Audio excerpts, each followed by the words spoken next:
Drive leads the Philadelphia Eagles onto the field here at the Superdome in New Orleans. And here come the New Orleans Saints. A showdown today between two teams off to great starts with 4-1 records and atop their respective divisions. Dick Stockton along with Troy Aikman and Pam Oliver, and when the Saints moved back into the Superdome, you knew it was going to be a boost to the spirits of the fans here, but whoever expected a 4-1 start with the Saints already exceeding their win total of a year ago. But today they have a big test against the Philadelphia Eagle team with the same kind of record, playing at their top of the game. And Troy, I got to say, after last week's game, the Eagles very impressive with their defense against the Cowboys. Yeah, I don't think there's any question. They're back to playing the way that we've always expected that defense to play. They're getting sacks, they're creating turnovers. Last week, 5 turnovers, 7 sacks against the Dallas Cowboys. Clearly one of the big reasons why this team is 4-1. The other reason is obviously the play of Donovan McNabb, and he hasn't done it alone though, however, Dick. I mean, he's had a group of wide receivers that have really done a terrific job all season long. Don't get a lot of recognition, but playing very, very well. Now, as far as the Saints are concerned, they haven't lost yet in 2 games here at the Superdome, and they have star power without question. Reggie Bush, the rookie, along with Deuce McAllister, having a comeback year. But you got to look at the quarterback, Drew Brees, and he has made a big difference, Troy. He has, and he's brought stability to this organization, and he's also been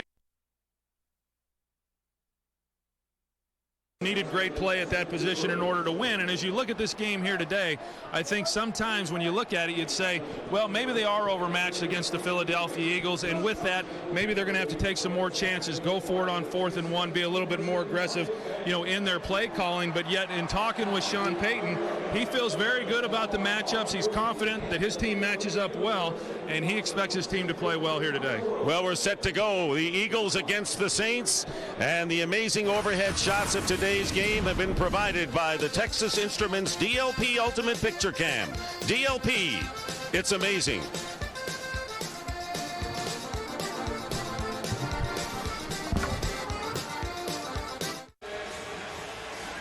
The revived spirit is infectious here in New Orleans, and for more, let's go down to the field and Pam Oliver. Hey there, Dick. Every coach wants to think he's assembled the perfect roster of guys, but Sean Payton truly believes that he's got a roster full of unselfish players. Just consider the Reggie Bush effect. Payton likes to get that young, explosive rookie a certain amount of touches a game, and that affects the number of balls to go around to the likes of Deuce McAllister and Joe Horn. And I asked Horn before the game, how does that affect you? Does it bother you? He says, Pam, absolutely not. He says, we are 4-1. I made him swear on my notepad that he wasn't giving me the company line, and he assured me that if they were losing, it may be a different story, but as of now, they are all good to go and on the same page. All right, Pam, and this is an unselfish team, make no mistake about it, as Aaron Stecker receives the opening kickoff, breaks a couple of tackles, still on his feet, and he crosses the 30-yard line. So an impressive return by Stecker of 31 yards. And we talked about the new quarterback, Drew Brees. And Drew Brees has been a steadying influence here, as you see how he has gotten better as the game has gone on this year. He has been protected well, only sacked 6 times, and he is leading a steady Saints offense. And they will start from the 32-yard line. Conwell, the tight end, moves to the backfield as Deuce McAllister carries the first play of the game and picks up a couple of yards.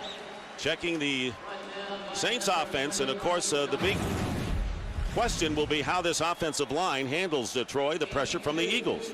Well, it's going to be the best defensive front certainly that they have faced all season long, and this offensive line for the Saints has done a good job all year, and they're obviously going to have their hands full with this group.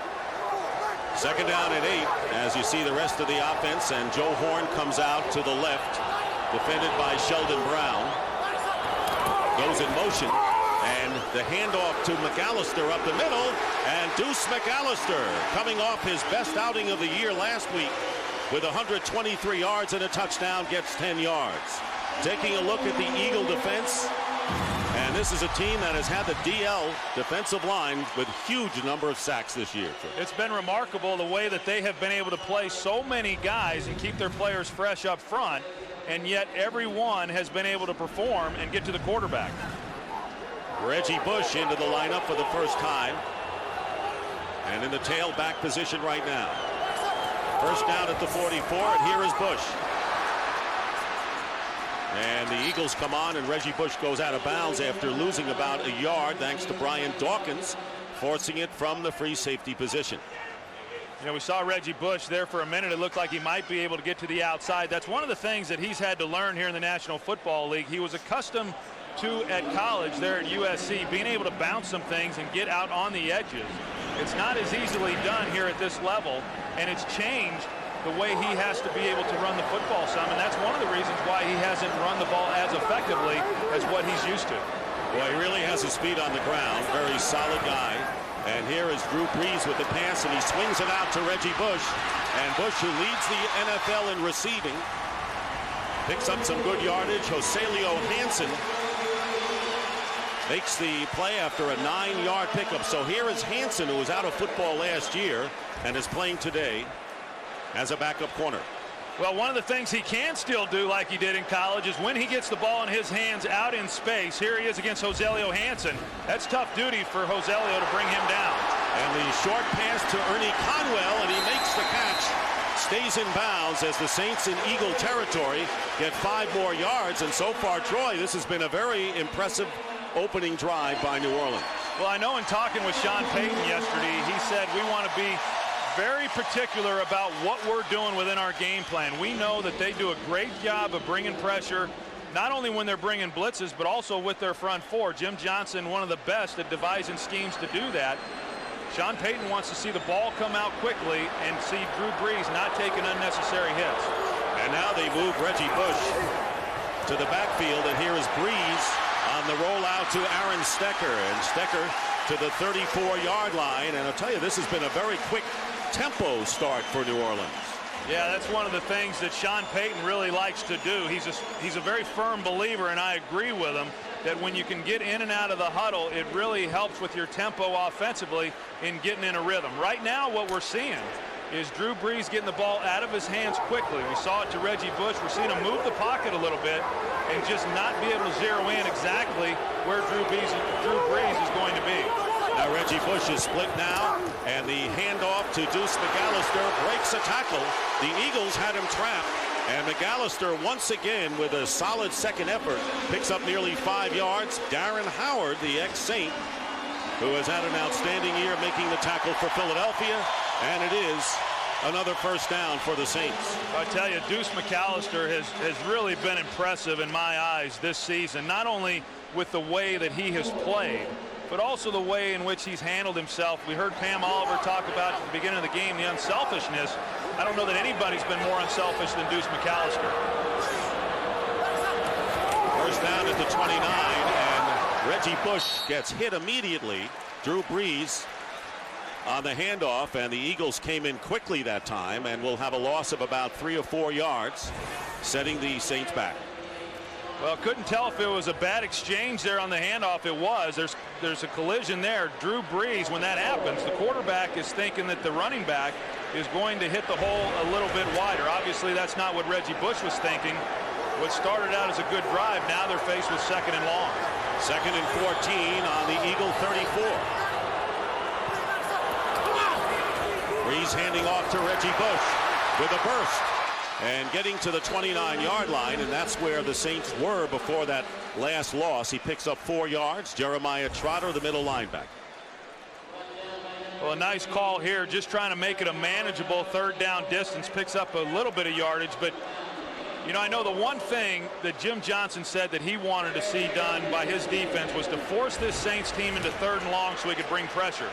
Sean Payton, on the other hand, said the one thing that we cannot do is get into 3rd and long. Here they are in the first series, 3rd and 10. 10th play of the drive. 4 receivers, and now Reggie Bush breaks out of the huddle and catches the pass and is stopped short of the first down by a little more than a yard. And you can see how Reggie Bush upset that he couldn't get the yardage, and Lito Shepherd making the play. So it'll be 4th down and short for the Saints. And they're going to go to try to get on the scoreboard, and Sean Payton has his field goal team in there. Well, this is one of the things that I talked about coming into the game. When you're playing a game against a tough opponent, which Philadelphia is, if you didn't feel that you matched up particularly well against them, this would be a time where you'd maybe go for it on 4th down. Sean Payton said, we're going to play conventional. He likes the matchups that he has. And he's showing it on the first series. This will be a 39-yard attempt by John Carney. All right. And John Carney coming in 11 of 12, makes good, and the Saints with an impressive ball control exhibition take a 3-0 lead over Philadelphia. Fox NFL Sundays, sponsored by Southwest Airlines, proud sponsor of the NFL and official airline of Super Bowl 41. And welcome back to the Superdome. John Carney with a 39-yard field goal and a drive that went over 6 minutes. And the Saints lead the NFL in drives, going over 10, more than any team in the league. So we'll see how the Eagles answer. This game you've got to look at as a true barometer as to where these teams are, because the Eagles used to the big game stage. The Saints have not been. Reggie Bush, of course, was in college. Carney will be kicking off, and Dexter Wynn back deep for the Eagles. And the kick goes to the 4. Wynn. And he is hit hard at the 22-yard line by Danny Clark. Timeout as the Eagles and Donovan McNabb go to work.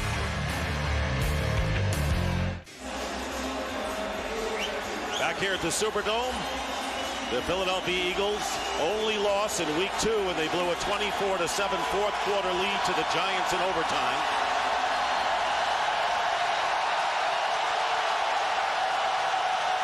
And a vocal crowd here in New Orleans, starting from the 22.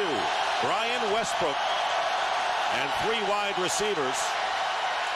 On the rollout, McNabb hitting Reggie Brown. Gets a few extra yards on the sideline and out of bounds at the 39-yard line. So Donovan McNabb, having a sensational year, has put up numbers that no quarterback has ever really achieved in the first 5 games of a season. You know, I think one of the reasons that he's been able to put up the numbers that he has is obviously he's healthy, and everybody has pointed to that. But the other thing is, too, in visiting with him, he's not trying to force the ball to one guy. He just plays where he throws the ball where the guy is that comes open without worrying about trying to get it to one particular player. And we'll have a false start penalty called against William Thomas, the left tackle. False start. Offense, number 86. 5-yard penalty. So a 5-yard penalty, Bill Vinovich, the referee today, and you're looking at the offense, an offense that is number 1 in total offense, and they've scored over 30 points, Troy, in each of the last 3 games. Well, this group has done a pretty good job of protecting Donovan McNabb. And they've also done a good job of creating some holes within the running game. I mean, that was a point of emphasis coming into this season with Andy Reid. But not only have they run the ball, they've run it effectively when they have. After the 17-yard pass to Reggie Brown, swing pass out to Correll Buckhalter, getting good yardage, and Buckhalter knocked out of bounds. Scott Shanley making the play, and right now for a game break, here's Chris Rhodes. All right, Dick, just like Sean Payton down in New Orleans, Scott Linehan trying to improve to 5-1 in his NFL coaching debut season. Mark Bulger of the Rams taking it right down the field against the defending NFC champs. Torrey Holt, 5th straight game with a TD catch. They lead it 7-zip. Back to Dick, Troy, and Pam.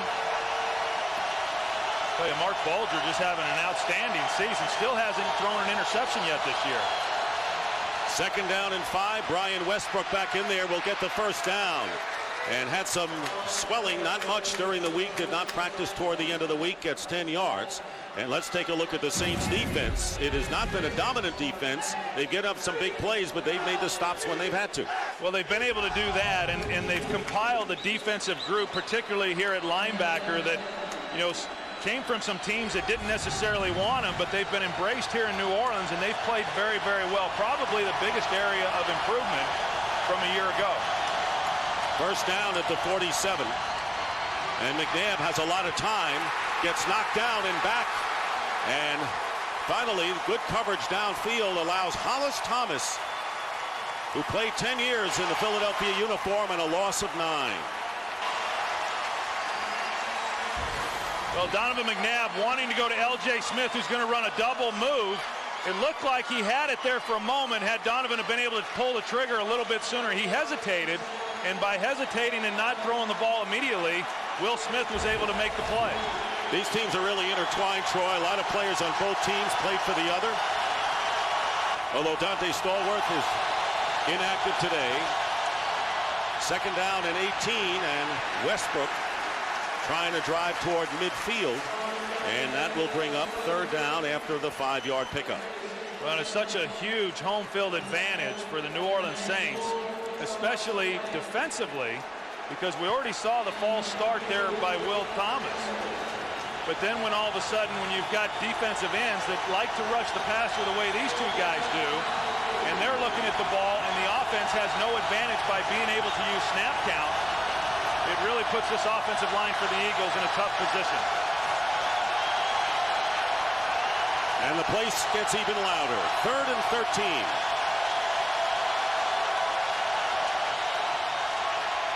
McNabb gets pressed, gets the pass off to Westbrook, and Westbrook is tackled at the 44 and well short of the first down, a 6-yard pickup and well out of field goal range, and the Saints defense comes up big, forcing the Eagles to punt.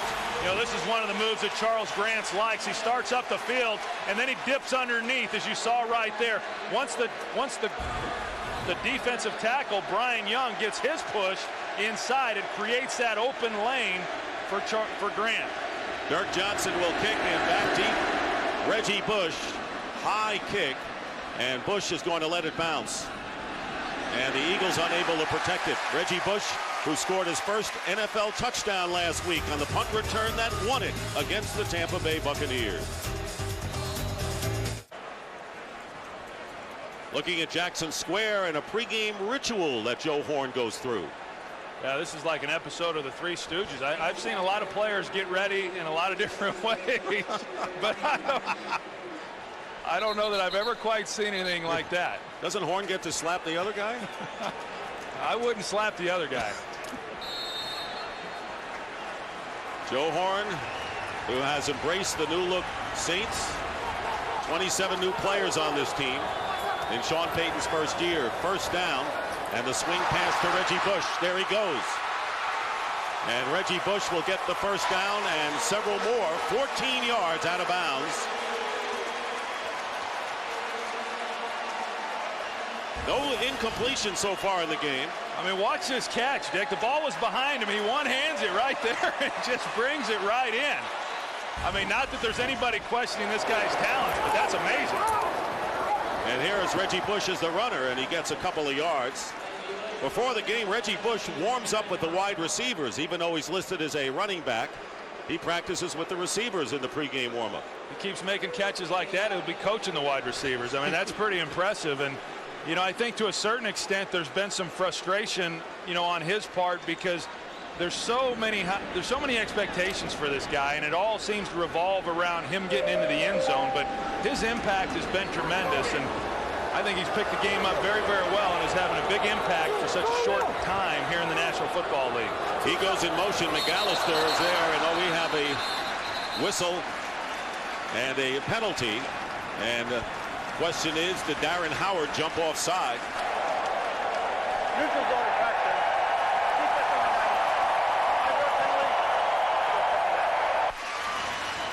Coming off a huge game against the Dallas Cowboys with 2 sacks last week, had played with the Saints for 6 years, and Jim Johnson was unstinting in his praise about his abilities thus far. Well, when you ask Jim Johnson as to why this defense is playing as well as what they are, he says 2 words: Darren Howard. And it was a great acquisition. Obviously, Darren Howard, who had been here with the New Orleans Saints and has certainly upgraded this defensive front.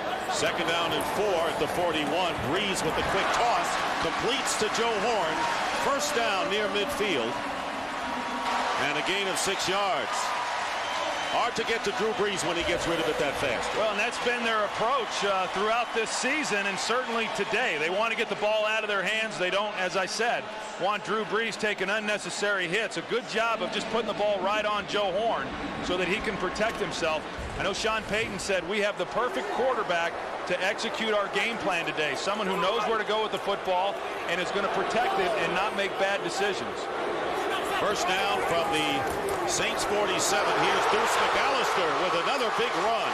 Off to a great start is McAllister, and he picks up about 12 yards and gets into Philadelphia territory to the 41-yard line. Well, here's where he's going to hit it, and he just does a heck of a job of taking the handoff off tackle. And you see the hole right there, Jamar Nesbitt and Jamal Brown, and you saw him pull up a little bit there at the end of that run. I was wondering why he had lost. You see him grab down. That's usually a hamstring is where it's from. And he comes out of the game replaced by Reggie Bush.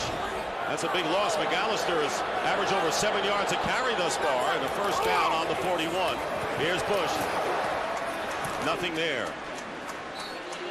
Matt McCoy, who was banged up and has played very well at weak side linebacker for the Eagles, making the stop, and a few love taps between those two.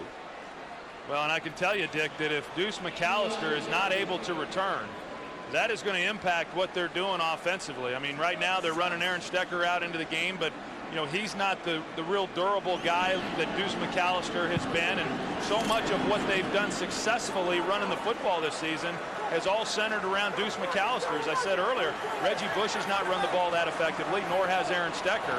That'll be a big loss within this run game. 2nd and 9, and the pitch is to Reggie Bush, has blockers in front. And Reggie Bush, getting close to the first down yardage, is short by about 1.5 yards. Sheldon Brown, the cornerback, forces him out of bounds. You know, Jamal Brown playing left tackle.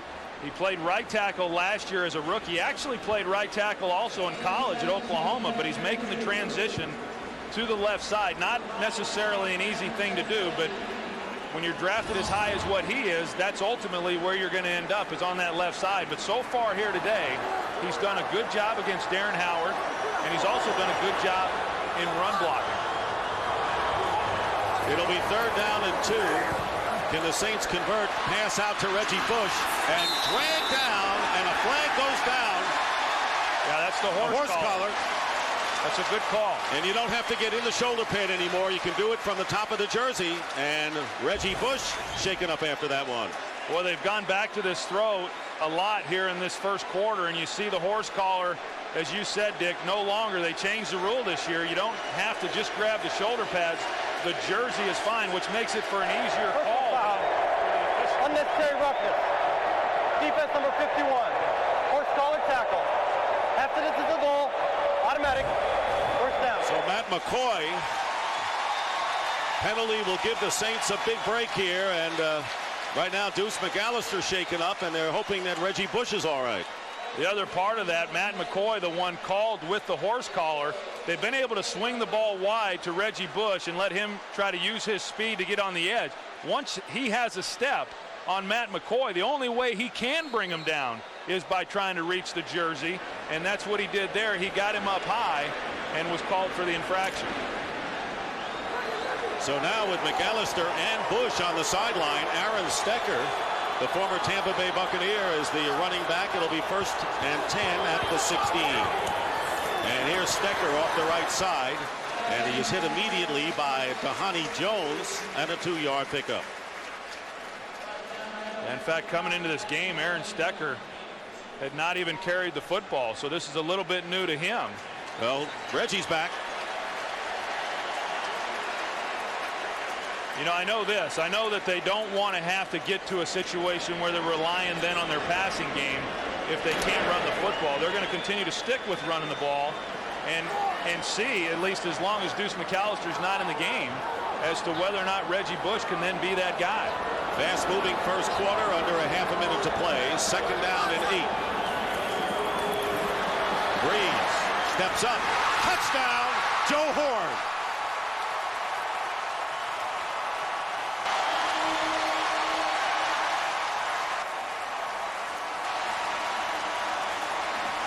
A 14-yard pass play, and the Saints score again. And Joe Horn's first touchdown in a while. You're going to see him here. He's going to take the middle. Watch the throw here that Drew Brees makes. I mean, he's got a linebacker there. Jeremiah Trotter throws it right off the shoulder pad of Jeremiah Trotter for the touchdown. That's what the quarterback's looking for. If the linebacker's facing the receiver, throw it off his backside, and the receiver should then be there to make the catch, just as what happened. John Carney makes it 10-0 in favor of the Saints. Joe Horn, you're right, it's been a while. First touchdown in the last 17 games, and Drew Brees looking cool out there. And it's 10-0 in favor of New Orleans. Well, Sean Payton has gone up against the Jim Johnson defense 16 times. This is the 16th time, and he has had a line on what this defense does, and you have to be impressed by what the Saints have done. Meanwhile, the Eagles, especially their secondary, frustrated as Joe Horn with a touchdown catch from Drew Brees, and it's 10-0 in an early surprise. And John Carney kicking off to Dexter Wynn on the 5. And Wynn is hit hard. Another good special teams play. 21-yard return. The Eagles are trailing 10-0. Payton loves what he says. Eagles to the drawing board. And Drew Brees is a perfect 8 for 8 to start this game. And Reggie Bush, who was taken down on the horse collar, but he has been the workhorse early on. And Deuce McAllister with a hamstring pull on the sideline. 10-0 to score. Eagles, believe it or not, this is the most they've been down all year. Starting from the 25, seconds remain in the first quarter. Brian Westbrook and the Saints led by Hollis Thomas right there. And that should be the last play of the first quarter. A 10-0 lead in favor of the Saints. Joe Horn slap in the face, touchdown catch. A little dance. Start the second quarter with the Saints leading 10-0, and the second quarter has been theirs. They have not allowed any points in the second this season. An inspired start on both sides of the ball by New Orleans. And you might throw the special teams in as well. Second down and 9 at the 26. Terrell Buckhalter in the backfield, play action for McNabb, and he's going up top, and this pass is knocked away, intended for Greg Lewis and Omar Stoutmire, who is starting at strong safety in place of the injured Roman Harper. Roman Harper out for the year. Coming up with a big play. I tell you, they do a good job. You're going to see the Saints bring Mark Semino, who's going to be coming up through the middle, and he's able to get by John Runyon there and force Donovan McNabb to step up. Now, we know that they lost Roman Harper, their rookie free safety, last week, and so the Eagles want to try to test out Omar Stoutmire and Josh Bullocks on the back end. They had a chance had Donovan have been able to get the ball out there a little bit further. And a timeout is called by the Eagles. So there is Stoutmire and the only NFC East team he's never played for, the Philadelphia Eagles.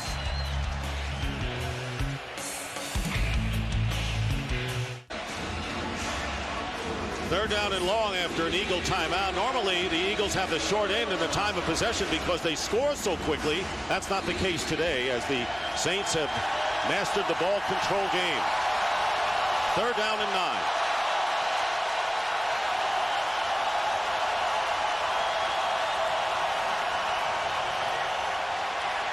McNabb in trouble. And down he goes with a penalty flag down at the 20-yard line as Scott Fujita finally catches up to McNabb, a loss of 8 yards. Fujita, one of 2 ex-Cowboys in the linebacking corps. Offense number 73. Penalties declined. Sean Andrews called for holding, so this crowd is in full throat. Fourth down coming up. And a rocky start for McNabb and company. Yeah, that play there, it looked like they tried to block him up on the one side and then go to a 2-receiver route to Donovan McNabb's right. 2 receivers running in the same area. So Dirk Johnson kicking. And a good kick by Johnson, who's been up and down. Here's Reggie Bush.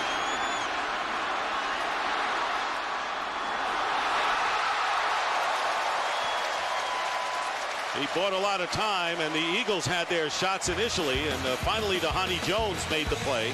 Great punt, though, 56 yards for Dirk Johnson. Saints in front in a surprise over the Eagles 10-0, and if the Eagles wanted to take the crowd out of this one early, if that was their plan, they better go to plan B. As you see, Drew Brees has yet to throw an incompletion. Joe Horn with a TD catch, and Reggie Bush now in there in the backfield with Deuce McAllister shaken up. Aaron Stecker is with him. Bush goes in motion, first down from the 33. Brees with a pump fake, and another completion to midfield. 9 for 9. Nate Laurie, the 6'7", third-string tight end, and a gain of 17. Well, this is a little bit like the touchdown throw to Joe Horn. Nate Lowry is going to come here, and then he's going to make that move. And Drew Brees he has great anticipation. That's not a very big window right there behind Jeremiah Trotter. Now, the last two plays that they've been able to make in the passing game, both of them off of Jeremiah Trotter. Obviously, he's not known as a great cover guy, but it looks like the Saints are trying to take advantage of him in coverage. Well, they didn't need a 6'7" tight end on that play. And here's Brees on first down, and this one knocked away. Joe Horn, and a flag goes down as Sheldon Brown collides with Horn, and a marker thrown.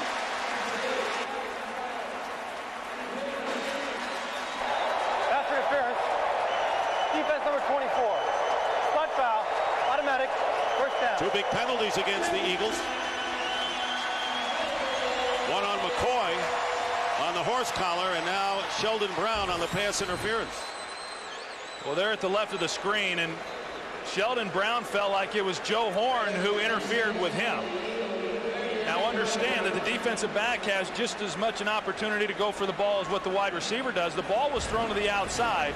Sheldon Brown had position, but they got the call on him for pass interference, and of course Deuce McAllister going in now to get that checked out.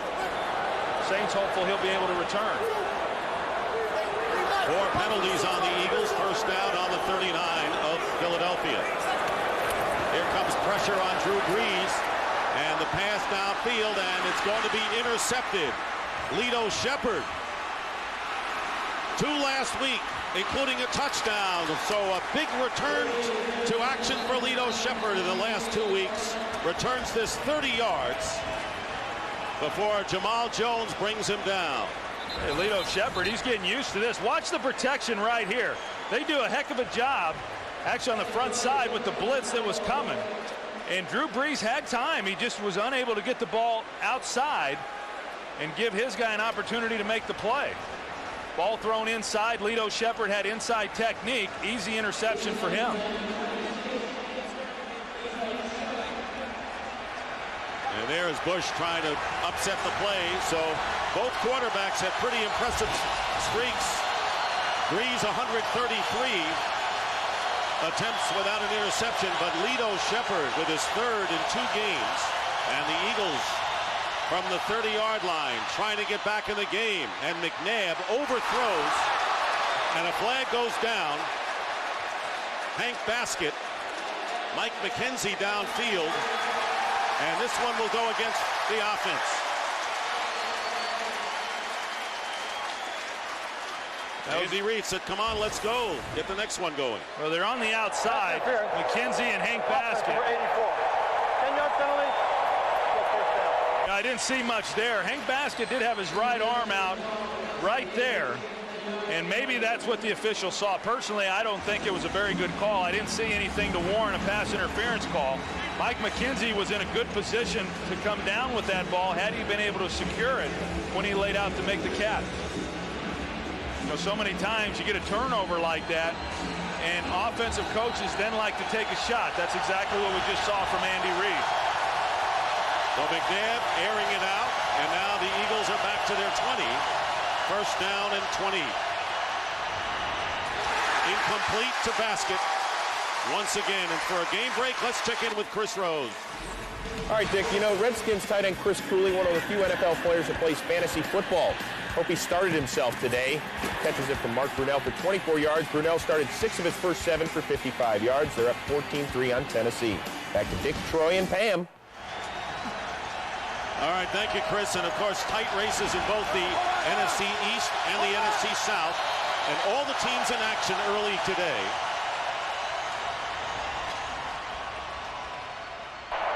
With a no-huddle offense and a substitution, the defense has a right to match up. Still second down. That got under the skin of the Tony Dungy a couple of weeks ago. Yeah, I'm not real sure that anybody really knew what the rule was on that until Tony Dungy brought it to everybody's attention. Now all of the officials are very well versed. Second and 20. Still early in the second quarter. McNabb looked a world of time, and the pass off the hands of Baskett again. So McNabb's trying to go with a Baskett, who had the big game, over 100 yards and the touchdown last week, and that will bring up 3rd and 20. Well, one of the big problems is that the Eagles have just gotten into a lot of long down situations. I mean, it is difficult at 3rd and 20. It's difficult at 3rd and 10, and they've had a few of those. They've not yet converted on a 3rd down. The 5 penalties have hurt him.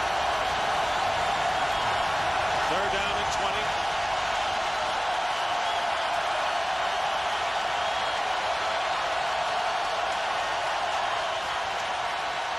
McNabb nowhere to go with it.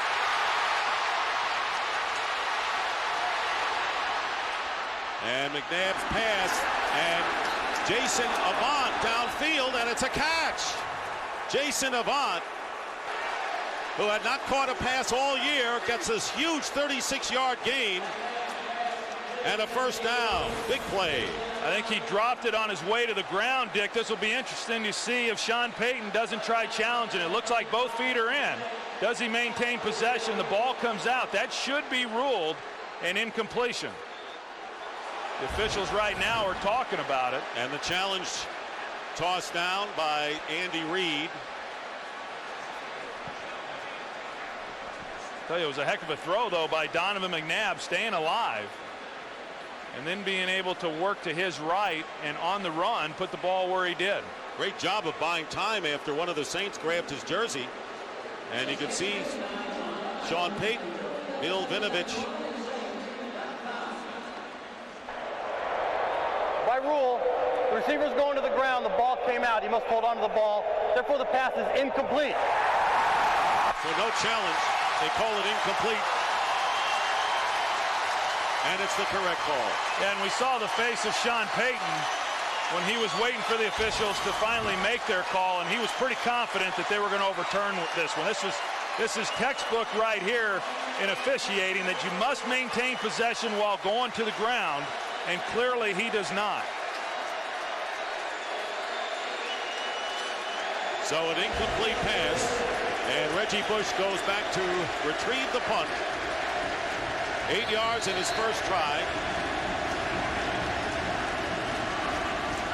And Dirk Johnson with another high kick. Bush at the 36, and down he goes after about a yard. Well, Deuce McAllister has come out of the tunnel after going to the locker room. We'll check on him when we come back. McNabb is 3 for 7 for 33 yards coming up. Want to remind you, tonight will be game 4 of the National League Championship Series. The Cardinals leading 2-1 after beating Steve Traxel last night. Jeff Sopan with a home run. Oliver Perez picked up late in the year by the Mets. Anthony Reyes, the starting pitchers. 2 losing pitchers in the regular year in this key game 4. Congratulations in order to the Detroit Tigers. Yes. Great baseball town. First down. Drew Brees swinging it around and trying to get it to Aaron Stecker as we check in with Pam. Hey, Dick, you noted that Deuce McAllister went into the locker room. The trainers took him back there so they could add a wrap to his upper leg, which they say it's tight. He continues to stretch out on the sideline. And starting tight end Ernie Conwell is out of action for the moment. He's aggravated a knee injury. Back to you. All right, Conwell, of course, caught a touchdown pass last week. And a key operative, McAllister, missed the final 11 games last year because of a knee injury. Reggie Bush is out of there, and Aaron Stecker, the lone back, on 2nd and 10. It's Stecker. And Stecker edges his way to the 41. Picking up 4 yards. Sam Rayburn, who's seeing his first action this year for the Eagles after being inactive the first 5 weeks, makes the tackle. You know, I know Stecker has not carried the ball prior to coming into this game, and you know, it seems pretty obvious then with Deuce McAllister going down that they just don't want to have to give the ball continuously to Reggie Bush. And they want him to have about 20 touches during the course of a game, whether that's some combination of receptions along with carries, but they just don't want him getting overworked in this game here today. He's got 10 touches thus far. 3rd and 6 out of the shotgun for Drew Brees. Gets rid of it. No one there. Actually, Reggie Bush was the intended receiver, and the pass was off the mark. And the reason it was off the mark was because Brian Dawkins, you're going to see him here, he comes up and gets physical with Reggie Bush right as he tries to make his break. You remember back to the Super Bowl between the Rams and the Patriots. That was the Patriots' approach against Marshall Faulk, and that's really what you've got to do against a guy with the kind of speed and quickness of a Reggie Bush. You got to disrupt him coming off the line. First punt of the game for rookie Steve Weatherford of the Saints. Dexter Wynn is brought down just shy of the 20-yard line. Great respect as Reggie Bush and Brian Dawkins talk it over. 10-0 New Orleans. We'll be back. Back at the Superdome, and Deuce McAllister trying to work his way back, hopefully, to the game. 10-0 in favor of the Saints, and the Eagles from the 20-yard line. Terrell Buckhalter, the running back. Tight formation. There's Buckhalter. Breaks to the outside and crosses the 25 with bullets. Gains 5.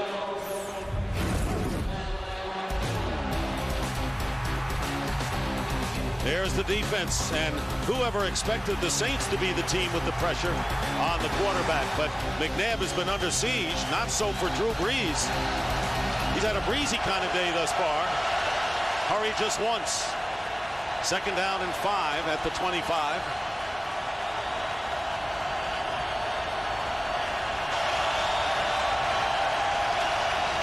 McNabb with a short drop. And the pass caught by Jason Avant.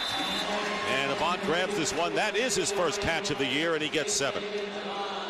Yeah, and when you look at why the Saints have been able to move the ball the way that they have, I mean, it's very obvious that Drew Brees is getting time to throw the football. And part of that, a big part of that, is because he's not taking a lot of 7-step drops. They have done a good job, as was planned, to get the ball out quickly.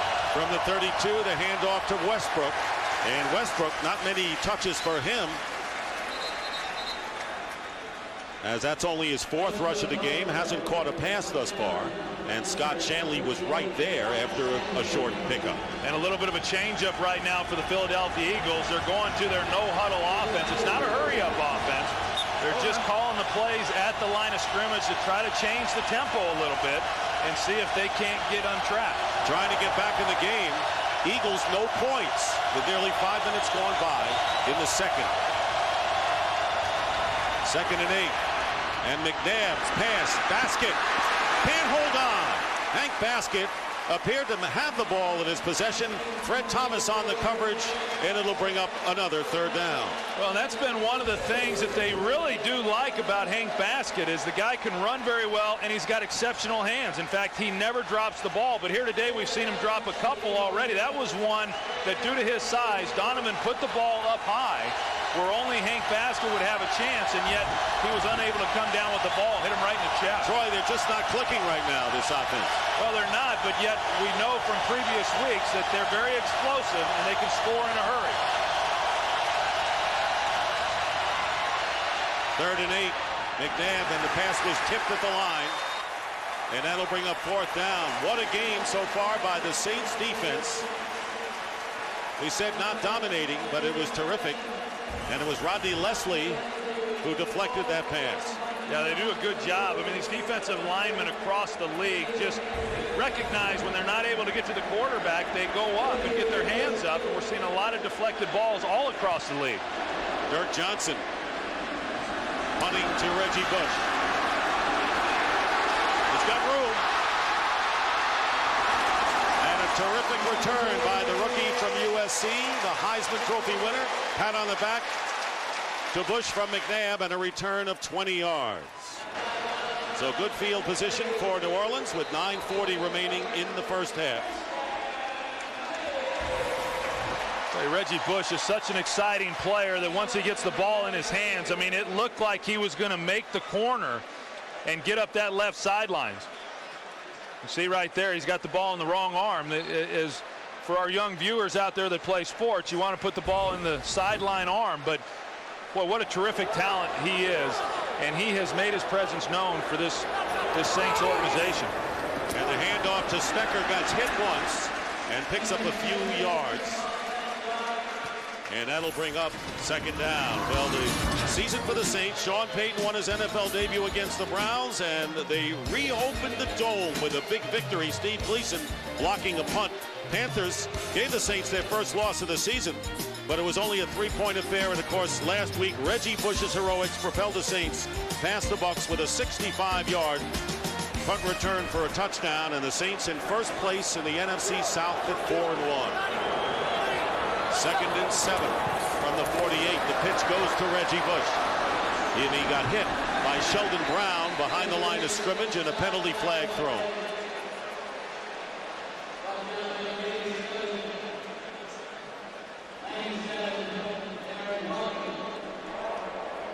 Holding. Offense number 70. 10-yard penalty.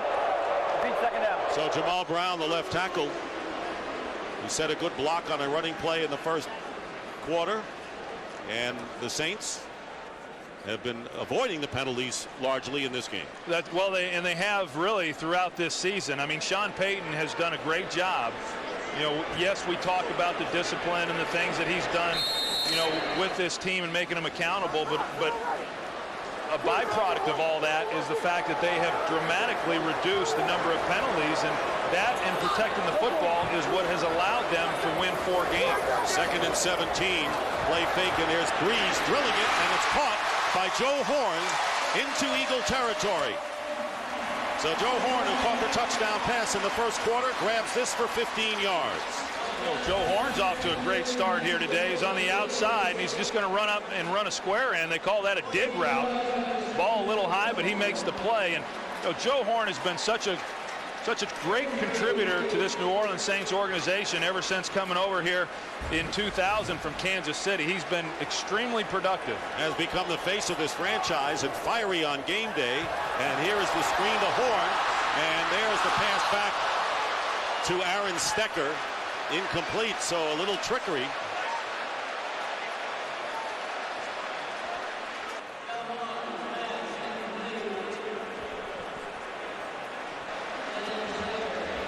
And there's Sean Payton coming over there talking to Jamal Brown. And 4th down coming up, Steve Weatherford with his second punt, and Dexter Wynn back deep and into the end zone for a touchback. 48-yard punt, and the Saints lead by a score of 10-0. Well, this game is going opposite of what a lot of people figured, because the Eagles have known big games before. Saints not. Now look at it.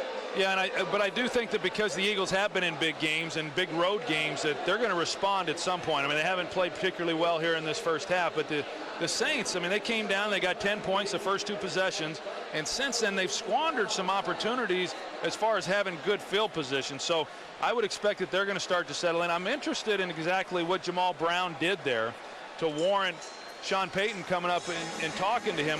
We do know from previous games when he attacked Curtis DeLoach on the sidelines, he's not afraid to be confrontational when he feels that somebody's done something wrong. But I was unable to see what exactly happened for him to get as upset as he was. Eagles from the 20, and on the rollout, the pass caught by Reggie Brown. And right now for a game break, here's Chris Rose again from L.A. All right, Dick. In Baltimore, Troy, you're going to love this one. Kyle Bowler on for the injured Steve McNair, off of Derek Mason, into the paws of Mark Clayton, 14 yards for the score, and the Ravens lead the Panthers 7-3. Back to Dick, Troy, and Pam. You know, you're right, Chris. I did love it, but whenever that happened to me, guess what happened, Dick? Interception. You never get the good bounce. Too bad you couldn't have a good career, Troy. You know? Too bad. 2nd down and 2, and the first down to Brian Westbrook. His first catch of the game. 7-yard gain to the 35-yard line, and Westbrook, who is second in receiving, keeps it going for Philly.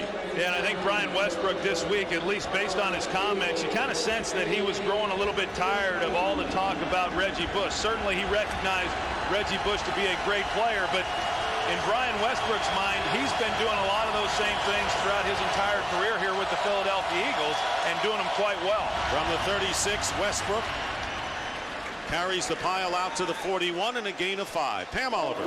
Yeah, Dick, I think the Eagles heard your comment after the offense didn't do so well that last series about not clicking. McNabb came off the field. He hit Baskett on the shoulder to encourage him after that drop. Brian Westbrook then gathered up the guys like Reggie Bush, Baskett, and Greg Lewis for a little pep talk. They don't seem very thrilled with themselves so far, and I think they're trying to just flick that switch. Back to you. And you're right, Pam, because all the Eagles really need is one score to get back in this game, and Troy hit the nail on the head when he talked about missed opportunities, and that includes Drew Brees' interception, because they looked like they were marching to at least a field goal try. Yeah, and on the previous possession for the Saints, I mean, they really had great field position because they had backed up the Philadelphia Eagles, and you talk about this Eagles wide receiver group, and I came in talking about what a great job they've done so far today. They've been struggling. Saints calling the timeout and looking at the Eagles' first 4 possessions. 2 3 and outs, and the ultimate punt. Now it's 2nd down and 5. The Eagles' deepest penetration has been to the Saint 44. Here's Brian Westbrook, and Westbrook has Thomas Tapeh blocking in front of him and picking up 6 yards. Fred Thomas making the stop, but not before a first down. And if you're looking at the Saints and are rooting for them, this would be a very important sequence for them to not let the Eagles score a touchdown.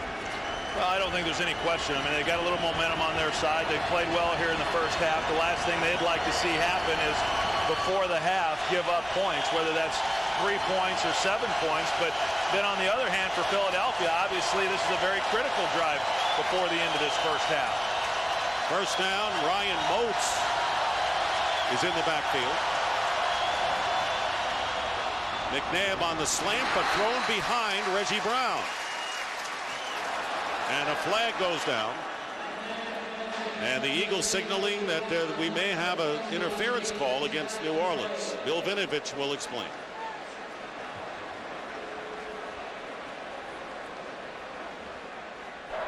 Hands to the face. Defense number 23. 5-yard penalty. Automatic.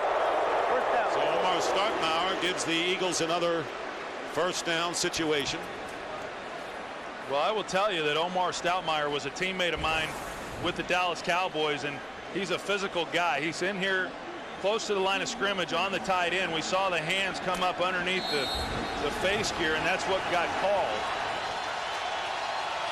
First down at the 48 of New Orleans. Under 6 minutes to go in the first half. Here's Ryan Moats breaking a tackle, and Moats getting to about the 40-yard line. A 7-yard pickup by little-used Ryan Moats, who has carried the ball just 10 times through the season coming in. They do a nice job of just creating some movement there with the offensive line, and then Moats kind of does the rest. We see Sean Andrews out there trying to lead the way, and right now they are struggling throwing the football, certainly more so than what they have in previous games, but they're continuing to do a good job running the ball. And Moats still in there, and a action play, and McNabb getting rushed by Charles Grant and forced to go out of bounds and stopping the clock.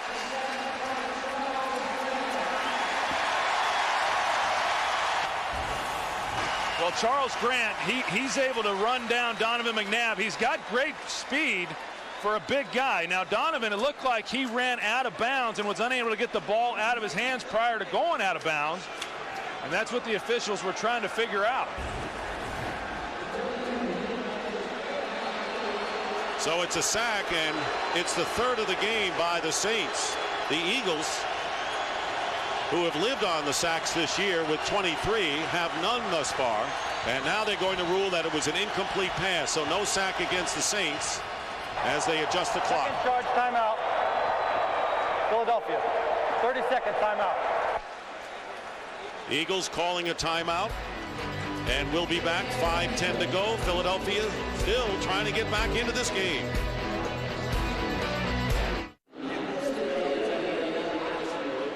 And there's Bill Vinovich talking things over with Andy Reid. What's that about? Well, Andy Reid thought that the play clock should have been restarted while they were trying to decide whether or not Donovan McNabb had gotten out of bounds or if he had made the incomplete pass prior to going out of bounds. That was close. I mean, Donovan certainly did not have to make it that close of a play. Once he didn't have anything there, get it out of his hands, but they ruled it incomplete. The problem is that while the officials were discussing it, they started the play clock, and that's what forced the Eagles to have to burn their second timeout. And we almost saw Charles Grant with a little bit of a horse collar starting there. So it'll be 3rd down and 3 from the 41 of the Saints. McNabb pass, and it is caught, and it'll be a 1st down, I believe. Reggie Brown. Remember, that yellow line is not official, but the forward progress may be sufficient for the Eagles. And I think that the Eagles might have gotten away with one there as far as a pretty generous spot. It looked like Reggie Brown was going to be short of the 1st down. You know, why you would run a route that's that close to the line that you have to get to in order to get the 1st down, but he got a good spot, and it's a 1st down. And the first time today that McNabb has been in rhythm as a quarterback. 4.5 to play and a 1st down.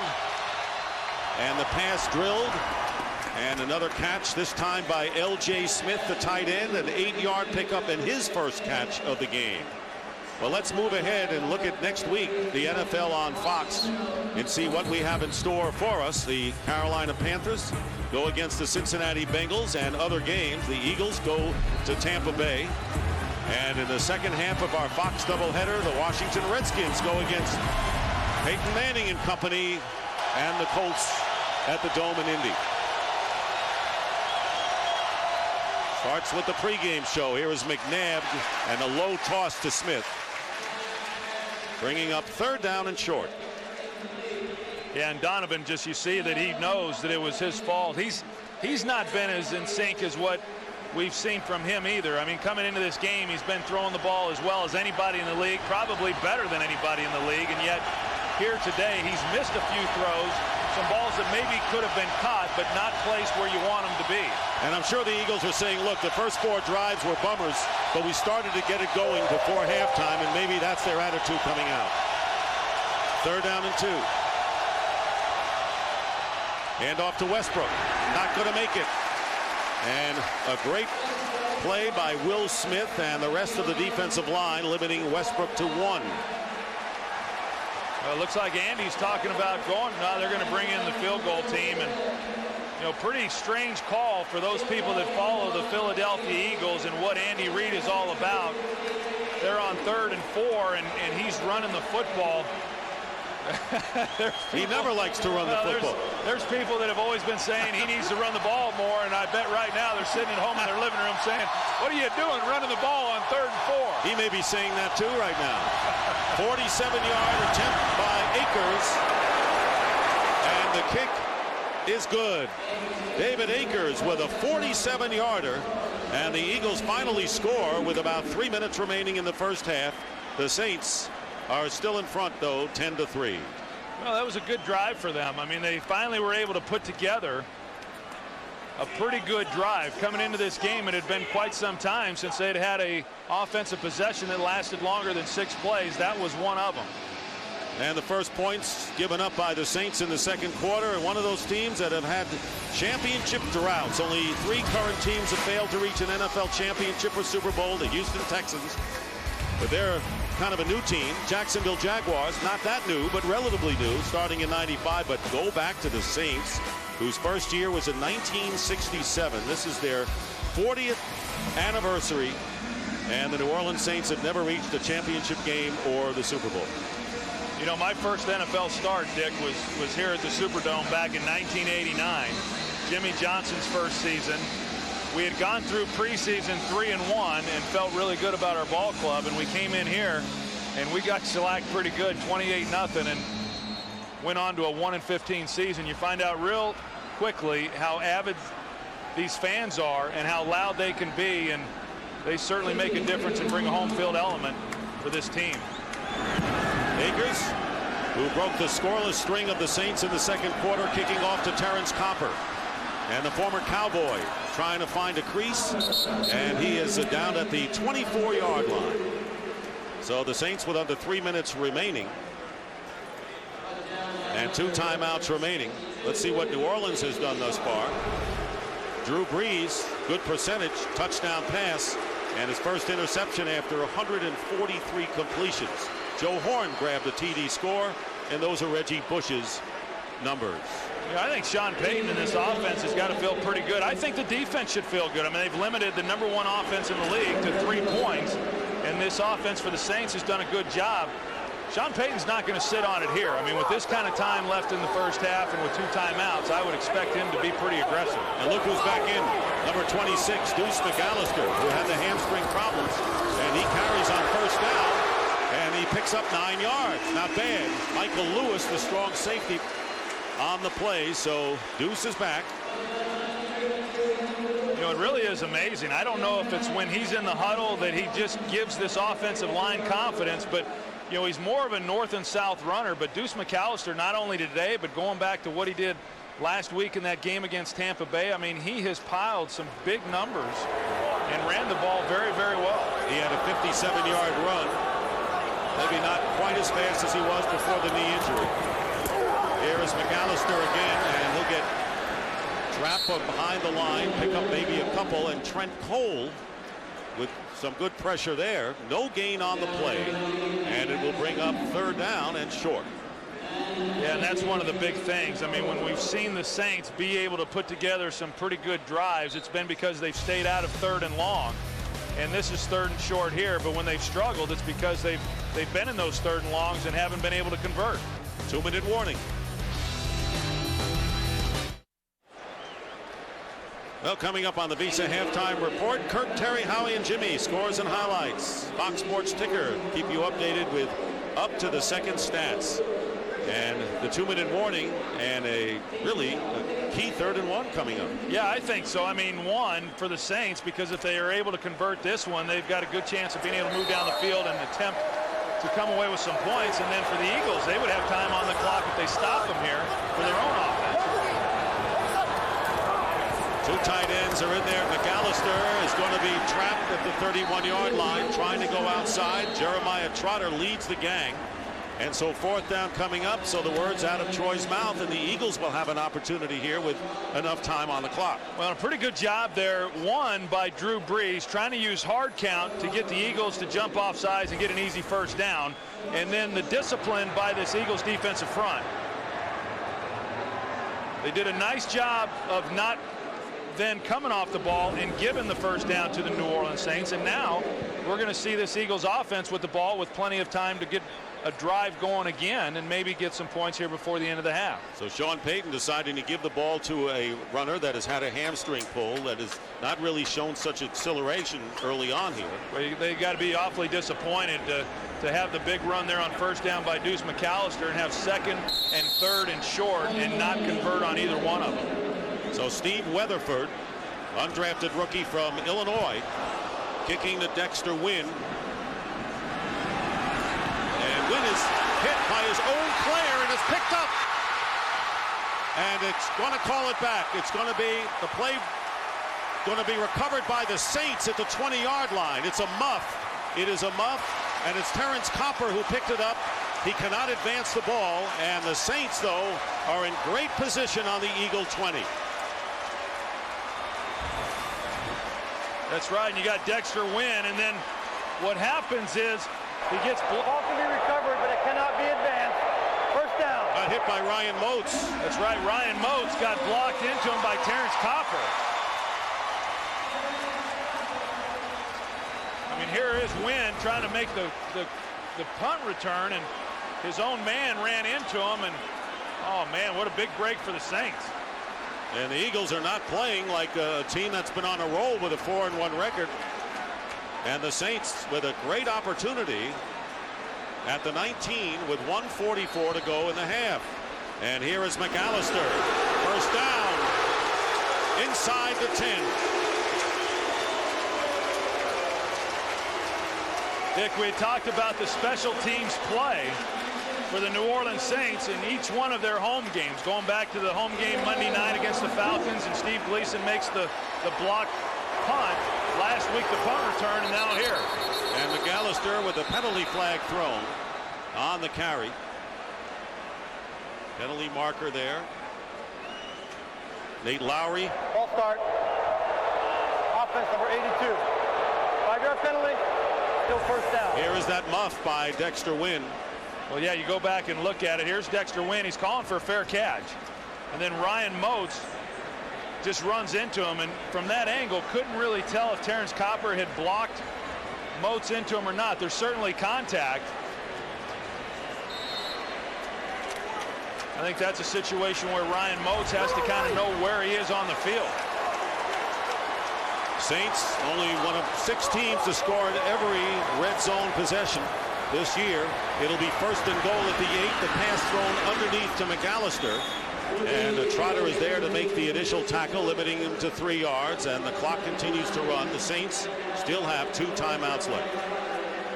Well, and the Saints, they're so willing to throw the football down in this area because, again, of Drew Brees. And, you know, we talked about the stability that he has brought to this team, but he does such a good job of protecting the football and making good decisions that Sean Payton, he flat out told us he felt great coming into this game because he knows that Drew Brees is not going to put his team in bad position. Reggie Bush is in the game and gets the ball and gets down to the 7-yard line. Michael Lewis is there. So 3rd and goal, and the clock running with under a half a minute to go. Saints still with 2 timeouts left. When you're going to take a look here at Reggie Bush, he said the big difference for him in the NFL was the holes aren't open as long, and when you hesitate just long enough, they close up on you, and that is one of the things within the running game that he's having to try to get acclimated to. At the college level, once those holes are open, they're open for a while, and here sometimes you just got to realize that once you see it, you got to hit it. We've certainly seen that from Deuce McAllister here in this first half. Saints with a timeout. It'll be 3rd down and goal from the 7. Reggie Bush has certainly given the fans in the city of New Orleans something to cheer about, and he hopes he stays with them for a long time. Said he was scared when he was first drafted because of the problems of Katrina. Would the people stay here? And then the next day after the draft, he walked into one of the big restaurants here in New Orleans and received a standing ovation, and that calmed him down. Yeah, they're at Emerald's, and he and Sean Payton walked in, and they gave him a standing ovation. And I'm just curious, Dick, we were there Friday night, and nobody stood up and applauded us when we walked in. Well, that's because we didn't sign the day before, or we're not drafted. I was expecting you to have a little better reception than that. Well, I led the way. I was in front of you, Troy, and that was by design. Yeah. Kind of worked the crowd up early.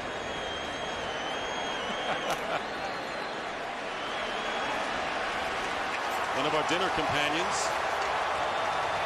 It'll be 3rd down and goal with 19 seconds to go.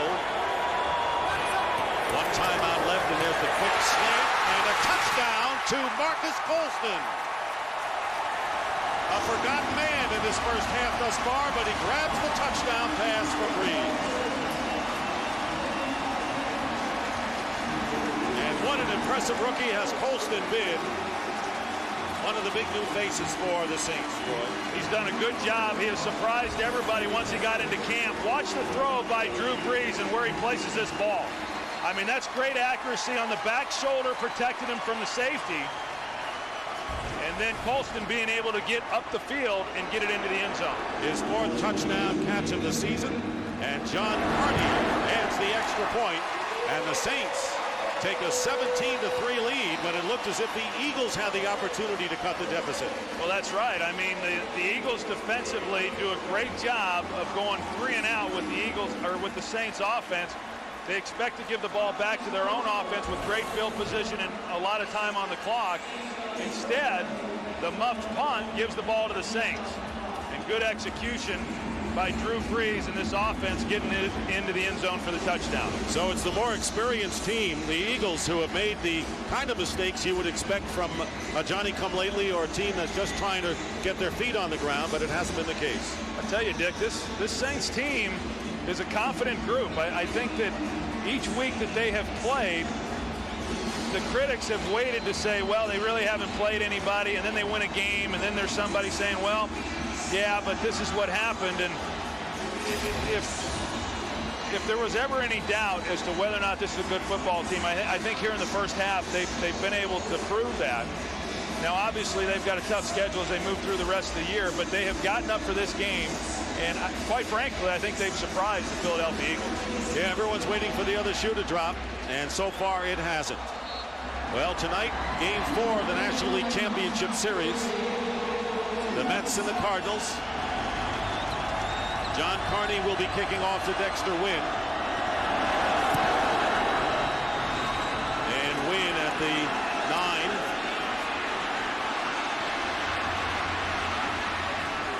And loses the ball. And is recovered by Thomas DePay after the 22-yard return. So again, tonight, there's Dexter Wynn, and of course, the muff punt after he was hit by his own teammate. 9 seconds remaining. Hand off to Westbrook. Breaks the shoestring tackle and goes out of bounds after getting up to the 40-yard line. A pickup of 13 with only 1 second on the clock. Saints leading. Yeah, the Eagles right now, they thought they'd be able to just run the clock out with that run there to Westbrook, and as you see, Andy's looking up and realizing they've got to run one more play. I would expect them just to hand it off again and take this 17-3 deficit into the half. And the crowd on its feet for what should be the last play of the first half. McNabb going to air it out. And it looks like it was off the hands of Baskett into a Saint, and it was. And it was Scott Fujita downfield with the interception, and that'll do it. So Donovan McNabb throws a pick on the last play of the half. And you're right, Troy, the New Orleans Saints' confidence has to be sky high after this first half. There's the grab. So McNabb throws a pick, and the Saints shocking everyone, leading the Eagles 17-3. The Visa halftime show coming right up.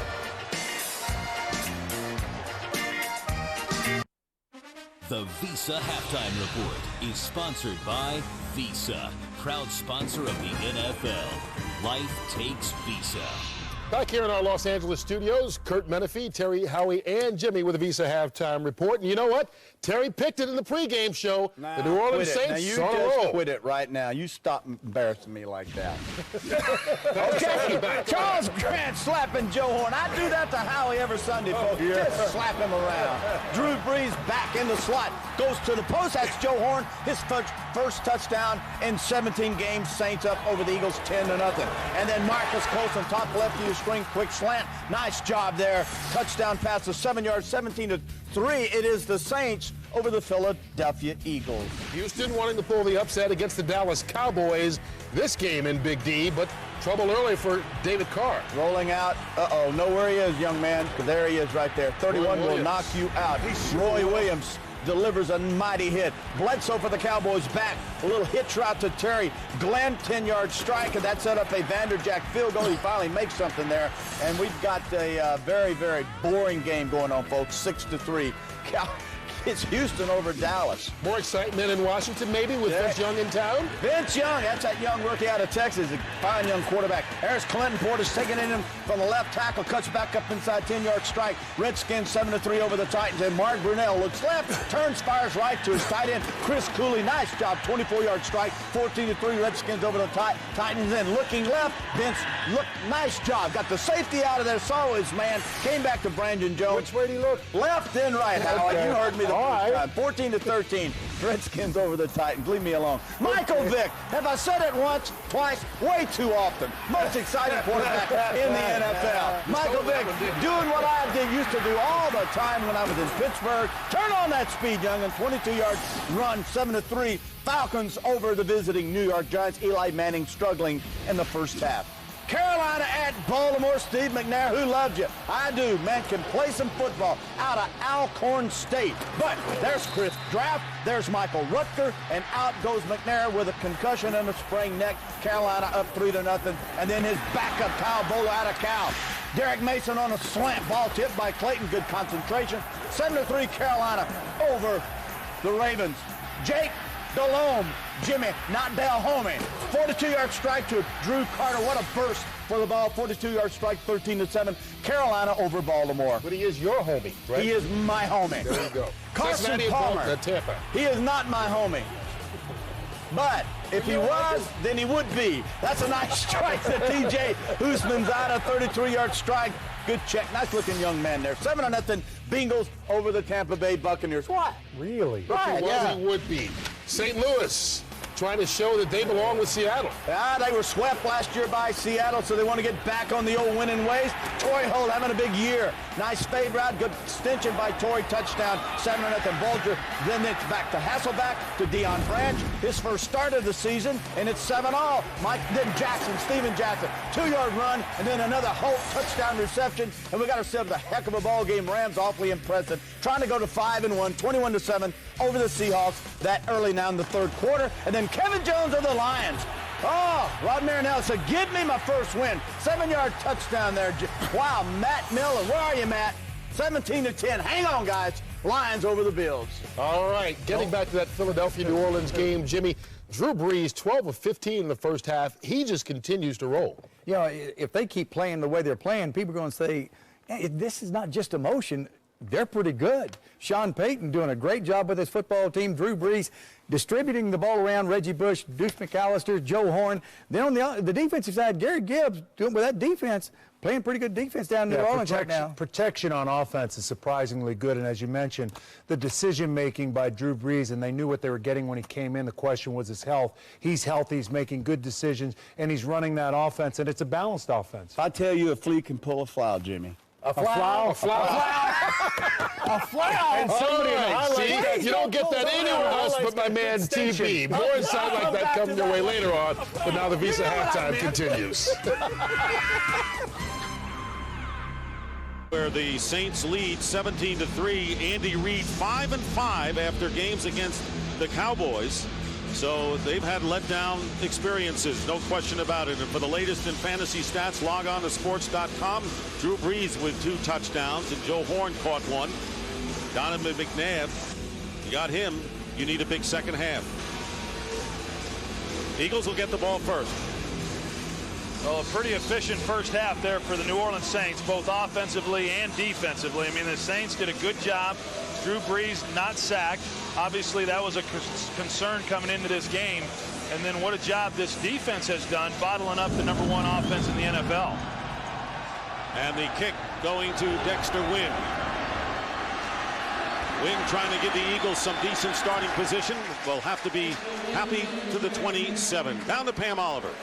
Hey there, Dick. I asked Sean Payton, how do you keep a good team down? How do you continue to frustrate Donovan McNabb? He said the best thing we can do is start converting on third down. They are 3 of 7 in that department. He said if we do that, then we keep him off the field. I was struck by something Jimmy Johnson said during the pregame halftime, or the halftime show, and that was about the emotion of the New Orleans Saints, and I posed that question to Sean Payton. He said, emotion, yeah, but we're a good team. We really have to be good for this one half.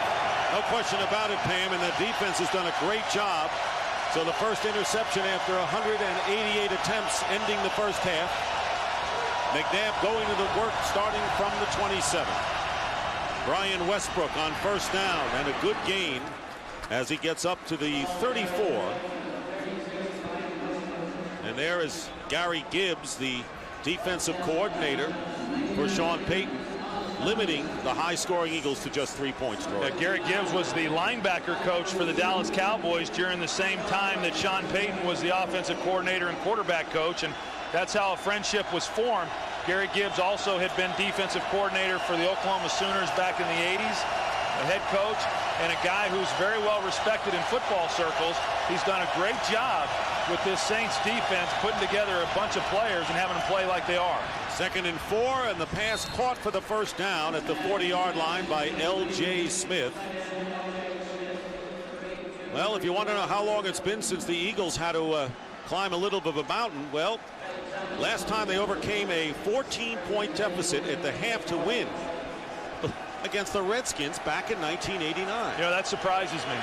That surprises me there, because you would think that they had done it several times. 14 points for an offense that not only this year, but a lot of years under Andy Reid has been very explosive. And in that game against the Redskins, they were down by 16. First down at the 40 of the Eagles. Play action and a lot of time. McNabb wide open downfield. Reggie Brown still on his feet. And Reggie Brown in a foot race to the end zone will score. He outraced the free safety Josh Bullocks, and a 60-yard touchdown pass brings the Eagles back in a hurry. Well, that's what when you talk about the Philadelphia Eagles and the way that they have played this year and how explosive they have been. You know, they get protection up front. Donovan has time to survey the field and then step up in the pocket. And Reggie Brown just runs a deep crossing route. He lined up inside. He may have gotten lost from where he'd lined up. Hank Baskett cleared the area, and then Reggie's able to take it into the end zone. His 4th touchdown of the year and his 2nd in as many weeks. And smiles for once on the Eagle sideline. David Akers for the extra point. And the Saint lead is now 10. Reggie Brown with a 60-yard catch. McNabb in a hurry. Less than 3 minutes into this 3rd quarter brings the Eagles to within 7 of the Saints.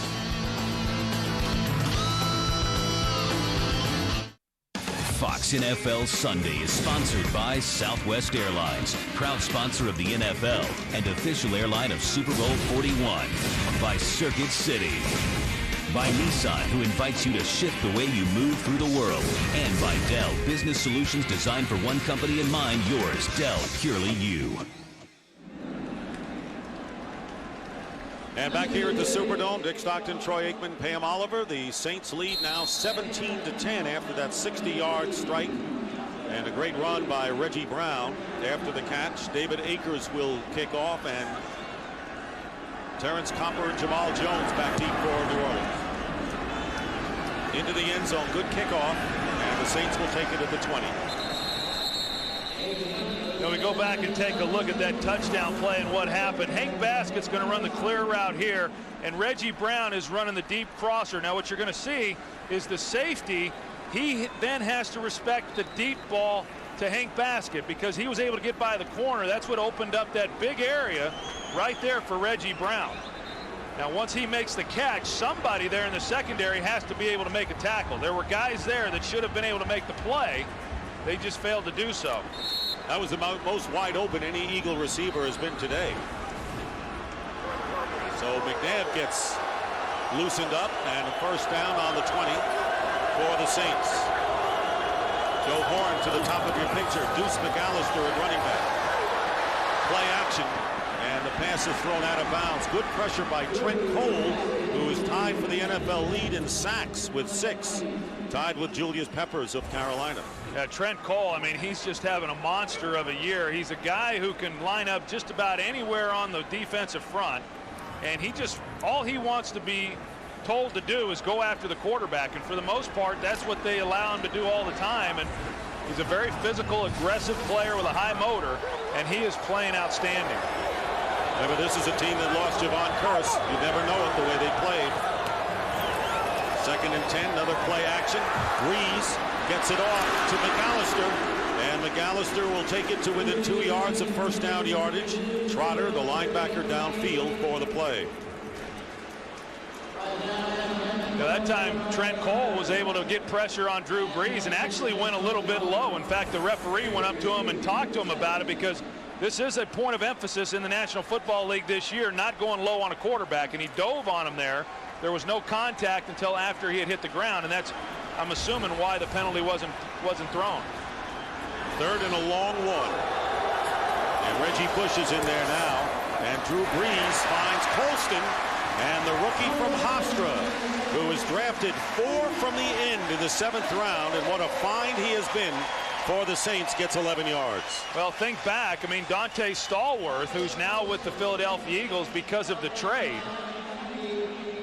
It was the play of Colston which allowed the Saints to make that trade, because Colston came in, had struggled throughout mini camps, but once he got to training camp, he got a lot of opportunities because of the injured shoulder to Dante Stallworth. He made the most of them, and then they were allowed to then make the trade and bring in Mark Semino, which is a great addition to the Saints defense. Back and forth, these players have gone between teams. First down, looking one way, going the other to McAllister. And Deuce McAllister diving toward midfield and just short of the first down as we check in with Chris Rose with a game break.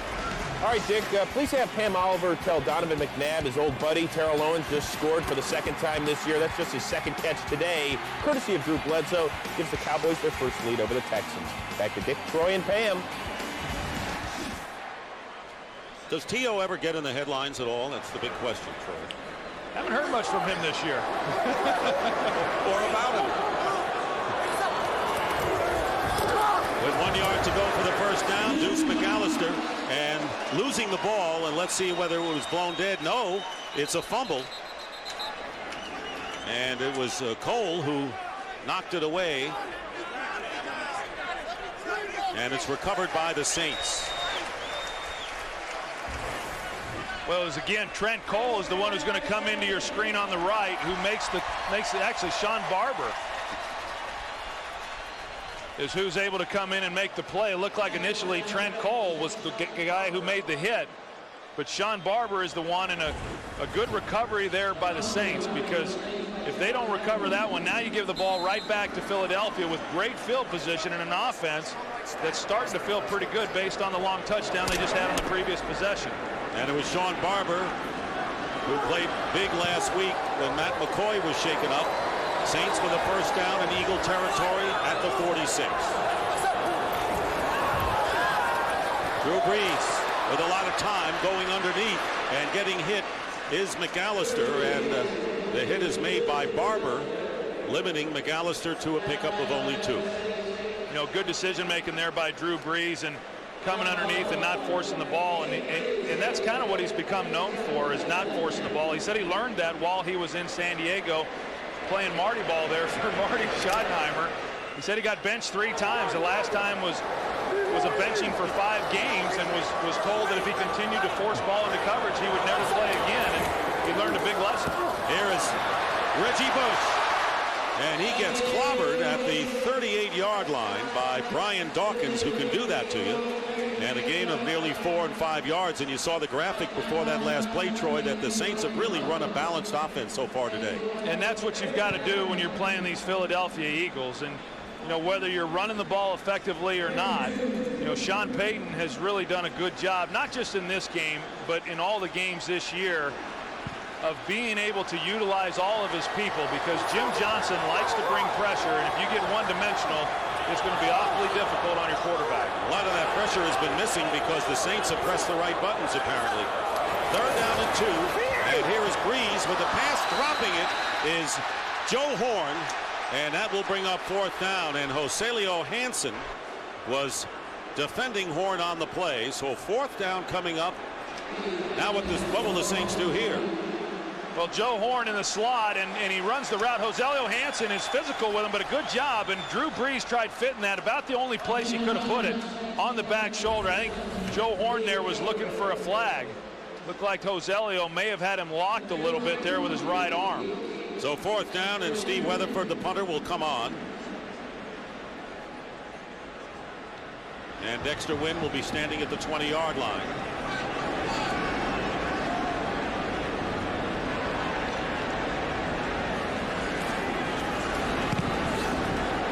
Weatherford trying to keep it in play. It will bounce and go into the end zone, and Terrence Copper had a chance, albeit briefly, to keep the ball in play. Dawkins and Bush getting to know each other here in the Superdome. 9:16 to go in the 3rd, 17-10 New Orleans. Big group here Donovan McNabb has brought here to the Bayou City. There's Wilma. And there's Donovan. handing off to Westbrook on first down and picking up a couple of yards. And for more on the clan McNabb, here's Pam. Yeah, Dick, Donovan McNabb's parents are familiar fixtures at each of his games, but today they are joined by a slew of relatives who hail from the Mississippi area, family members who were affected by Hurricane Katrina. William and Sam McNabb are also, they spent Saturday getting a personal tour from the president of Xavier University. Donovan donated $50,000 each to Xavier and Dillard University to help those schools on their road to recovery. One of the great people who have helped. There's Sean Andrews, the right guard, who is down on the field. We'll take a timeout.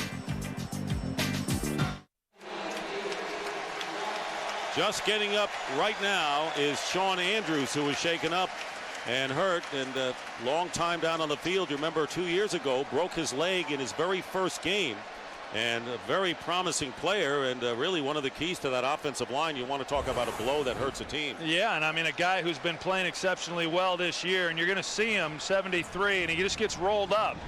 He's the guy closest to your picture, and he got rolled up from behind. That's just a dangerous position for these linemen to be in when you've got a guy running, and that's Hollis Thomas, 99 with the Saints, former teammate of Sean Andrews, who actually was the one who rolled up on him. And it's nice to see Sean Andrews walking off the field, but as I've said many times, depending on where that injury is, a lot of times you're not able to determine much by the fact that someone's walking on. Scott Young, who played last week against the Cowboys, replaces Andrews at right guard. 2nd down and 8 on the Eagles 22. Short drop and the pass out. No chance to run after that for Matt Schobel. Well, what's going around the league today, and let's see who's winning. And of course, Mark Bulger we've talked about and how hot he has been. 2 touchdowns for the Rams, who are leading. Warwick Dunn, I think he had a 91-yard touchdown run today, has 142 so far. And Roy Williams of the Lions, a big day as well. Hey, that Atlanta running game is really something to watch, and I think so many times we credit Michael Vick for the success, but Warwick Dunn is such a big part of that running game. Crowd is vocal again on 3rd down and 7. McNabb under pressure from behind, fires, it's tipped, incomplete. And a deflection by Scott Fujita, and there is Fujita saying, I got a piece of that one.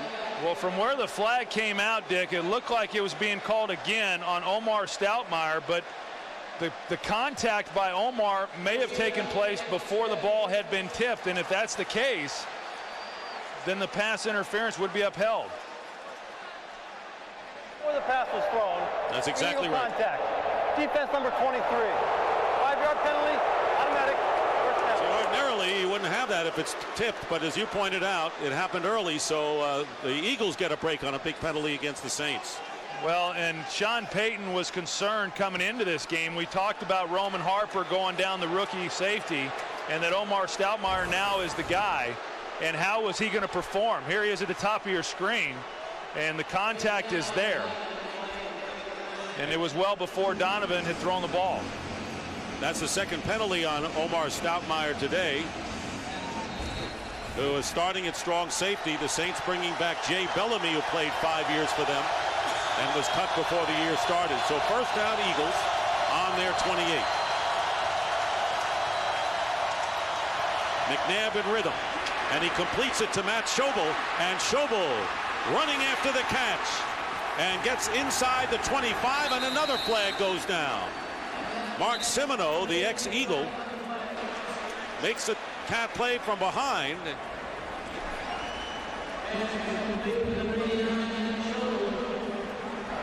After the completion, during the run, holding, offense number 86. 10-yard penalty, result of the play, 1st down. So it was Reggie Brown, the wide receiver, who was holding in a different part of the field. Well, here's the hold after Matt Schobel made the reception.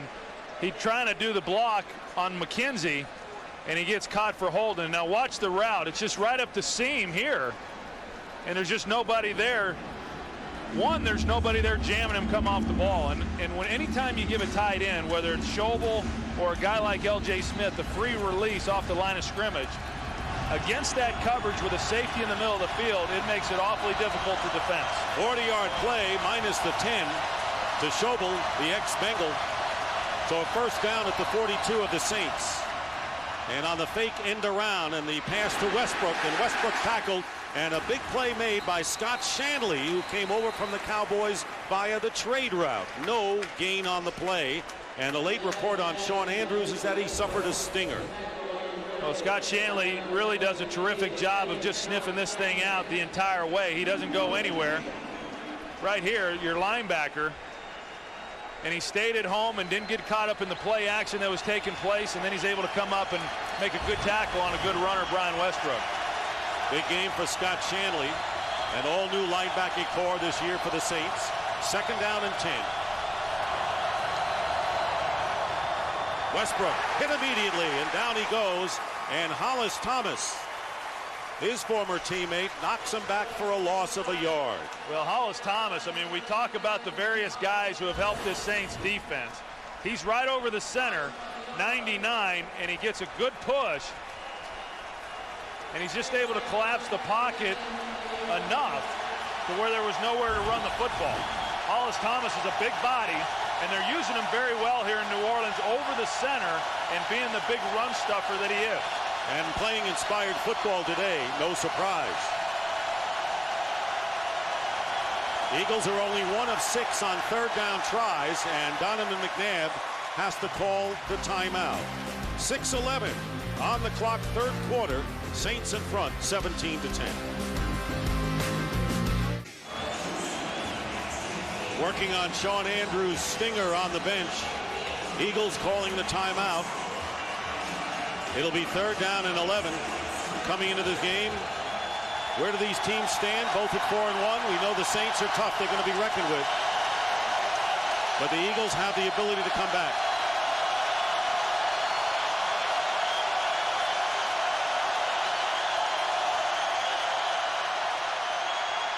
And there's the pass to Reggie Brown. And it's incomplete, covered well by Mike McKenzie downfield. And that will bring up 4th down. Well, the offensive line does a pretty good job because the Saints decide that they're going to come after Donovan McNabb here on 3rd and long. Now, Donovan let it go, and it actually a very good throw. Reggie Brown had a chance. He had to lay out for it. It would have been a heck of a catch if he was able to pull this one in. So on 4th down, Dirk Johnson will come in to kick, and Reggie Bush will be back around the 10.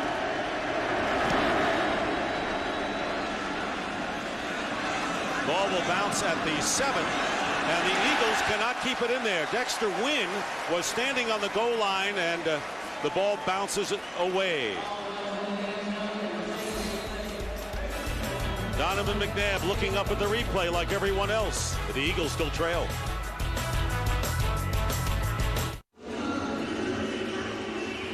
Saints will have the ball at the 20-yard line with just under 6 minutes remaining in the 3rd quarter. Drew Brees has been under very little pressure today. He has not been sacked, been hit a couple of times. And when you look at 77 yards on the ground, that offensive line, which has been patchwork, deserves a lot of credit. Reggie Bush, the tailback. Joe Horn in motion. They give it to Reggie. And he gets up to the 19. Sunday, November 5th, the Simpsons return all new with their scariest treehouse of horror yet. It all starts Sunday at 8, 7 Central on November 5th, right here on Fox. I think you talk about the offensive line for the Saints and the job they've done. They've done a terrific job because the Eagles can bring pressure with just their 4 defensive front players. But Jim Johnson has not blitzed Drew Brees nearly as much as what we saw a week ago there against the Dallas Cowboys. Ball is on the 24, not the 19. Here is Drew Brees, drills it, and off the hands of Marcus Colston, who's tall to begin with at 6'4". Drew Brees hasn't taken many shots today. No, they've been very selective in what they're doing offensively. And again, going back to Sean Payton and his experience of having coached against the Eagles for a number of years, he's a guy who's enjoyed tremendous success against them, particularly when he was with the New York Giants and he was the offensive coordinator. He had a formula, and he's using it here today. He's trying to keep them off balance a little bit with running the football, set them up with some passes, but at some point I do expect them to take some shots down the field. Eagles have blitzed only 4 times today. That's low for them. And the third down pass, trying to get it to Reggie Bush, not even close. So it's 4th down. Well, and that was an example of Drew Brees just not willing to risk taking the sack, because he had to unload that ball before he really wanted to and before Reggie Bush was prepared for the throw. It's an incompletion, but at least then you don't take the big hit on the quarterback. You'll hear a lot of teams say it's no crime to have your punter go out there. Here's Dexter Wynn back deep, Weatherford to punt.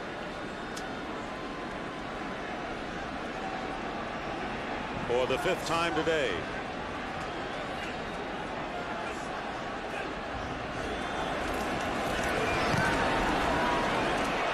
And Wynn running up, looked like he called for the fair catch in a windmill fashion, and the ball taking a Saints roll and will be down at the 24. Just under 5 minutes to go. 52-yard punt when all is said and done, and we'll be back to the Superdome after these messages. Here's the first muff earlier in this half because of the muffed punt by Dexter Wynn when he got ran into by his own player. Now you go back to this last punt. Again, Dexter Wynn here calling for the fair catch. Joselio Hansen right in front of him, and DeJuan Gross for the Saints. And because of the punt there in the first half, all of a sudden he got out of the way, and as a result of that, the Eagles lost about 15 yards of field position. Special teams, the Eagles right now would have a very low grade, wouldn't you say? Look at that. 1 yard separates the two teams. Eagles with a first down at the 24. And pressure on McNabb, but he gets it off to L.J. Smith. And L.J. Smith, like a runaway train, gets into Saint territory. And it looked like McNabb was going down, but Smith went down after 29 yards. That was Houdini. I mean, you watch Donovan McNabb, and he's got Mark Semino right on top of him. They had the perfect call play. They had the inside screen to the tight end, L.J. Smith. Makes a great catch. And then he's still got blockers in front of him. Jamal Jackson getting out there, makes one guy miss. There's a pretty good executed play there by Donovan McNabb, and a good catch by L.J. Smith. The right call versus that blitz. And good news for the Eagles. Sean Andrews, who came out with a stinger, is back in the game at right guard, and now Sean Payton is going to challenge that last play. It looked like the catch was a real good one. I'm not sure what it is that he's challenging. It's a challenge ruling on the field of a completed catch. No, that's a catch. Yeah, I don't think there's any question. And on the one hand, you say, well, it's at least worth a challenge. I'm not so sure that it is, because in a tight game like this, you're going to lose this challenge, and therefore you're going to lose a timeout. Those timeouts obviously come in handy at the end of the fourth quarter when you're in a tight ball game. So someone upstairs has to say to him that I don't think he caught the ball, or you ought to challenge it. And he's got to get good information from upstairs, and right now that information isn't good. Yeah, that never at any point from what we saw, which is the same thing that the Saints guy is up in the booth that's given the advice there to Sean Payton. He would have seen the same thing we saw. I think that was a poor decision on their part to try to challenge this call, because it looks like it's definitely a completion. L.J. Smith trying to catch his breath over there, and he has caught 3 for 44 yards in this one. And it's not taken Bill Vinovich long, has it?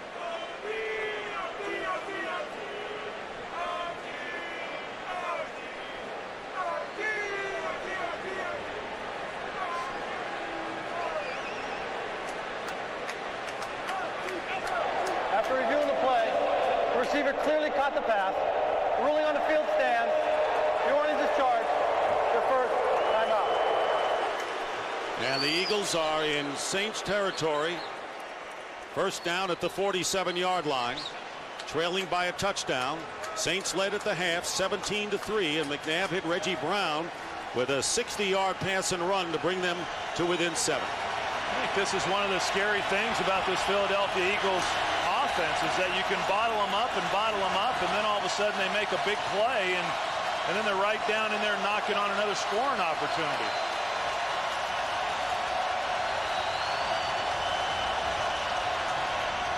Westbrook on first down, no gain on the play. And right now for a game break, let's check in again with Chris Rose. All right, Dick, good one in Atlanta where Eli Manning has a TD toss now in his 9th straight game. This one to Jeremy Shockey, who then gets in your face. Giants by 3. And T.O. with his second TD grab of the third quarter gives the Cowboys a 17-6 lead over the Texans. I heard he was upset after this play because they didn't throw it to him twice. Back to Dick, Troy, and Pam. All right, Chris, and what a tight battle in the NFC East. It's the closest race in the NFL. Philadelphia leading going into this game. Giants, Dallas trying to get over 500. Redskins trying to get to 500. 2nd and 10. Pump fake. And going deep. And there's Baskett and McKenzie got hooked up, but no foul is called. No penalty marker down. And Hollis Thomas with the pressure on McNabb. Yeah, I don't know how McKenzie got away with that one. It looked like definite pass interference from here on Baskett. A good play fake by Donovan McNabb moves the safety, and that's how he got the one-on-one matchup outside between these two. Oh yes, the left hand. Yeah, I've seen a lot less than that called. It's a good break for the Saints. 3rd down and 10. And a penalty flag in there. False start against the Eagles. So it'll be third. False start. Offense for the 7-yard. 5-yard penalty. Todd Heremans, who was shaken up last week against the Cowboys, will bring up a 3rd down and 15 now. You know, the Eagles coming into this game have been pretty good on 3rd downs. Now, last week, they were not very good against Dallas on 3rd downs, and they've not been very good here today, only converting 14% here through 3 quarters. And a lot of that, again, is when you look at this situation here at 3rd and 15, it's just they've been faced with this throughout most of the day. All day, 3rd and long, you're right. 3rd and 15, back in Eagle territory. McNabb trying to find a target. He does. A 1st down to Reggie Brown at the 35-yard line. And did a lot to hold on to the ball after that hit by Josh Bullocks. Well, look at the protection that this offensive line gives Donovan McNabb. They shore everything up in the middle. And when a quarterback has that kind of time, he's usually going to find somebody that's open. This time it's Reggie Brown, who runs a good route. I wasn't so sure, Dick, that he had gotten the necessary depth for the 1st down. Take a look at where he catches it. You know, right there at the 35-yard line is where it was caught. Actually, it was a good spot. Over 100 yards for Reggie Brown today, and a 1st down for the Eagles. And here is McNabb going up top against double coverage, and a flag goes down. Brian Westbrook bumped, and it might have been either Fred Thomas or Josh Bullocks downfield. Well, they're going to get Josh Bullocks on the pass interference, and he didn't play the ball. Fred Thomas is the one. They're going to run a slant and go. It's called a sluggo route, and here comes Bullocks. He's never looking for the ball. He just takes out Westbrook. Defense number 29. Spot foul. Automatic. 1st down. I mean, the easiest call for an official to make is when you got a defender engaged with a receiver, and he never turns to look at the ball. As you see Josh Bullocks make contact, that was an easy call. Again, a penalty, giving the Eagles great field position. And it didn't look like a play that fooled the Saints. They had Westbrook covered, but those are the things that happened. And the Eagles with a lot of penalties early, and the Saints making some critical penalties now. 1st down on the 15. Looking to tie the game with a touchdown.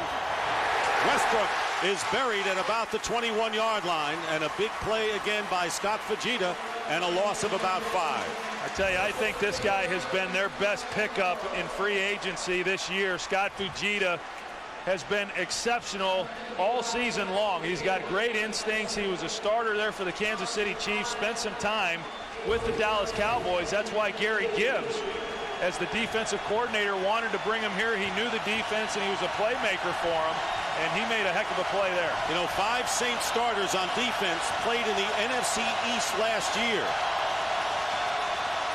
2nd down and 15, and the pass is caught, and driving for the 1st down, Reggie Brown, and he has it inside the 5. 17-yard gain, and Reggie Brown not to be denied. Eagles will have 1st and goal.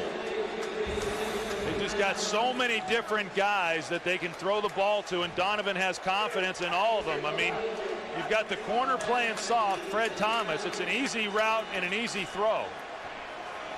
And if you're the New Orleans Saints and you say, hey, who do we want to try to take away? It really doesn't matter if you're the Philadelphia Eagles, because if it's Reggie Brown, you go to Hank Baskett or Greg Lewis or Brian Westbrook, or any number of players, and that's what Donovan has done. First and goal at the 4. McNabb with the pass, and it's a touchdown to L.J. Smith. And the Eagles have come back to within a point of tying the game. 3-yard pass to L.J. Smith with 1:03 remaining in the third quarter.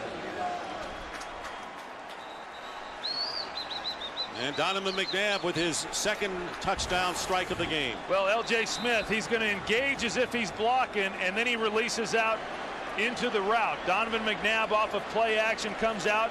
Very simple route, something that every team in the NFL has in their playbook. But the Saints have to respect the running game down there, and that's why L.J. Smith was able to come open.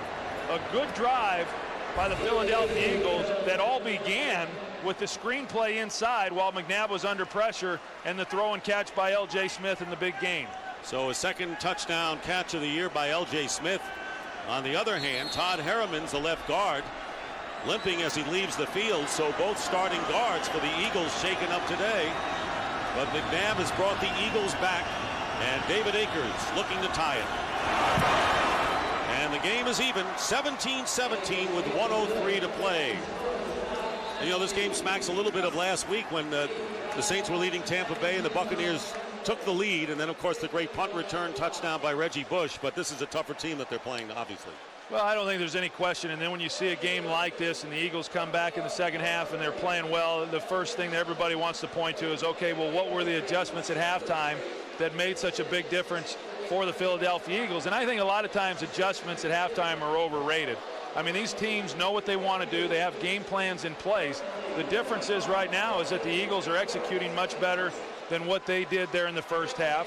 Now, certainly for the Saints, they've had some things that have happened that have allowed to keep drives alive for the Eagles. And the one thing that we know, when you're playing against the Eagles, you can't give them easy first downs and easy plays, which is what happened on that last drive. And, you know, the Eagles were really out of sync offensively until that last series before the half, and I know it ended up on an interception thrown by McNabb, but I think that they started to feel better about themselves just before intermission. So L.J. Smith, one of the keys to this offense, number 1 in the league, coming in and second in scoring to the Bears, but just barely. Akers with the kickoff into the end zone where Jamal Jones runs it out. And he gets buried at the 23 by Sean Considine. Under a minute remaining in the third quarter. And want to remind you tonight, the drama continues in the National League Championship Series. Game 4 between the Mets and the Cardinals. And Tony La Russa's gang leading 2-1 after the Mets won the first game of the series at Shea Stadium. So a big one tonight. And there you see just the exact point you were making, Troy, as McNabb really getting in rhythm. 10 of 12 for 169 yards and 2 touchdown passes in the second half. From the 23, Deuce McAllister on first down to the 26. Jerome McDougal the stop, picking up 4. You know, to follow up on what you just said about Donovan McNabb and those numbers, I mean, that really is the type of quarterback that he is. I mean, he's a guy who can come out and not look particularly well, but he's very streaky. And once he gets into one of those streaks, I mean, he can put up some big numbers and he can start firing the ball on a dime. And that's kind of what we saw there, you know, on that last possession and here in the second half. I mean, right now he's starting to get his rhythm. And usually for most great quarterbacks, that will occur at some point in the game. At some point, you're going to feel good about what you're seeing and start delivering some good balls. Final seconds of the third quarter. Drew Brees under pressure and gets rid of it as he was about ready to get clobbered by Michael Lewis on a safety blitz. So the Eagles had not blitzed that much, but they're starting to come a lot more now. Yeah, Jim Johnson wanted to try to bring now the flag. He brings Michael Lewis on the inside. They wind up calling him for intentional grounding. Intentional grounding. Offense number 9. Throwing the ball into the ground with no receiver. Spot foul. Lost it down. And a long delay before that call to see whether there were any receivers in the right side. Well, I agree with Sean Payton. I thought it was a bad call. It looked like he was getting hit as he was trying to deliver the throw. Well, I take that back. I mean, initially it looked like his arm was being hit, but now on second review, he kind of shot-putted it out there just to get it out of his hands. I think that was a good call there by the referee. So Drew Brees wearing that number 9. That's for Ted Williams, believe it or not. I don't know how many football players wear numbers for baseball players, but that was his baseball number growing up. Had to wear 15 in San Diego. That's where Ted Williams was from. Now he can wear the number 9 again. And 3rd and long is when Jim Johnson wanted to bring blitz. We'll see if he does here. He's been blitzing a lot more lately. Now they step back. No blitz here. And the pass is tipped and intercepted. Darwin Walker off the deflection, picks it off, and the Eagles catch a break as time runs out here in the 3rd quarter. Walker brings it to the 15-yard line. And that is the end of the 3rd quarter. The Eagles taking over this game, tied with the Saints.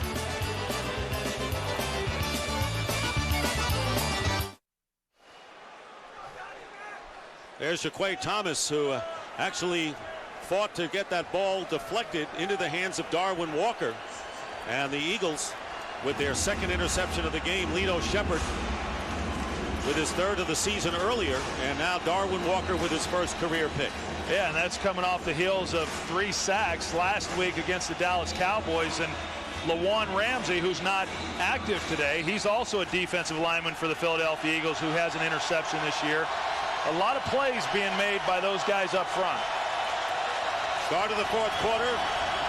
Dick Stockton, Troy Aikman, and Pam Oliver, and the pitch going back to Reggie Brown, and Reggie Brown going in for the touchdown.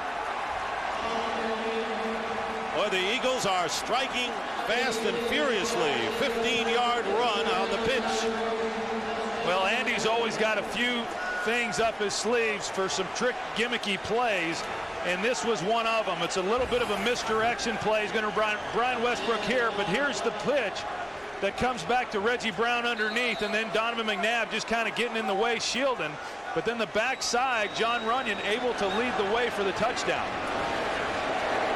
So Jaquay Thomas, Darwin Walker combining on the turnover, and David Akers with the extra point. And the Eagles leading for the first time today, 24-17. Now you go back to how that was set up. Here's Jaquay Thomas. He's a defensive end, but he's playing middle linebacker on this 3rd down play. They only rushed 3, and he's the guy who got the hand on the ball, which tipped it up to Darwin Walker. And Reggie Bush is the guy who makes the tackle on Darwin Walker. As you'll see here, he goes low, and it's a good thing Darwin Walker never saw him. Otherwise, Darwin might have just run him right over. And Reggie Brown's touchdown, so he has gained 136 yards as a runner and a receiver. 2 touchdowns today. And in a game in which Hank Baskett and Greg Lewis have not caught a pass, it's been the Reggie Brown show. Well, and I think that when you look at this team defensively and what they've been able to do, you know, they've always been known. Jim Johnson has never been a guy who's paid much attention in yards given up. He's always looked at scoring defense and whether or not they're getting to the quarterback and are they creating turnovers. Now, they came into this game ranked number 1 in the NFL in sacks and 5th in the NFL in takeaways. And as we've talked about, they haven't gotten to Drew Brees as much. But I don't think Jim Johnson expected to get to him that much today because of their style of play calling by Sean Payton. But what they have done is they've continued to create turnovers. And the Eagles capitalize on that collaborative effort on the turnover. And Donovan McNabb with 2 touchdown passes today. And early here in the 4th quarter, that was on the first play that the Eagles took their lead. Akers is kicking off. Jamal Jones returning from the 2. And Jones bringing it out to the 30-yard line. Well, this Friday, get ready for the 2-hour season premiere of Trading Spouses. It all starts this Friday at 8, 7 Central, right here on Fox.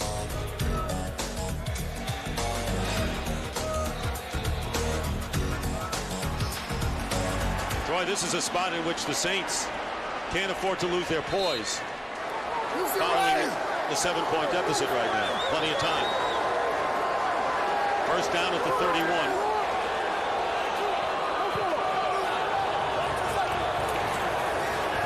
Fake to McAllister. Brees' throw, and it was deflected at the line of scrimmage. one of the things that has happened with Drew Brees, not just this season, but over the course of his career, even with San Diego, is he does get a lot of balls knocked down. Now, some of that is the fact that the defense, when they recognize that they can't get there, they get their hands up. But the other part of it is, you can see, he's a shorter guy, and we all know that. But his launch point relative to a taller quarterback is much lower. And so, therefore, the trajectory of the ball at the angle in which it comes out lends itself to balls being batted down. And the pass thrown underneath on a shallow cross to Jamal Jones. And Jones gets it up to the 39-yard line, just 2 yards short of the first down. Omar Gaither, the rookie from Tennessee, making the tackle. And I think on that last deflection, Darren Howard might have been the guy with his hand up. I think one of the important things right now for the Saints, as we saw with the Eagles, that when they got down, they didn't panic. They continued to play, and I think they had confidence in what it was that they were doing, that eventually they'd make some plays. A young team like the Saints, they got to guard against starting to rush things and not realize there's still a lot of time left in this game. Brees caught by Marcus Colston, who has a touchdown catch today, and he has a first down now, just shy of midfield. Well, Marcus Colston provides such a big target. Even on these intermediate routes, when he's able to just sit in the hole and give a big body, when you turn and show your numbers to the quarterback, it makes for an easy completion. Picking up 10 yards. I think we're going to be hearing about him for a long time. Yes, sir. Well, he played his college ball at Hofstra. Wayne Crippett, former Jet receiver, came out of that school on Long Island. Brees, play action, pump fake, nowhere to go, so he takes off and wisely slides after a pickup of a couple. He got 3 yards into Eagle territory. And that was a heady play there by Drew Brees. They're trying to take a shot. We've seen the Eagles create some big plays. The Saints want to try to match it. They're running a double move on the outside to Joe Horn, but Lito Shepherd doesn't bite. And Brees going deep, wide open is Joe Horn. Touchdown. They got to the line of scrimmage in a hurry and fired to Joe Horn, who was in the center of the field and goes for the 48-yard play. That says something about this New Orleans Saints team right there. Well, they took a shot on the previous play. It wasn't there. And we had been talking about it, Dick, and saying that they needed to start trying to create some big plays. Now, again, Joe Horn, they come back-to-back with a double move. This time they run an out and up, and they got Michael Lewis to bite on the out route, and there was just nobody then there. Perfect coverage and perfect route. McNabb looking up and seeing things he doesn't want to see up on the scoreboard, and the extra point by John Carney to tie the game. And we are even at 24. Joe Horn with his second touchdown catch of the game. And a battle between two 4-1 division leaders is a thriller. Drew Brees with the big strike.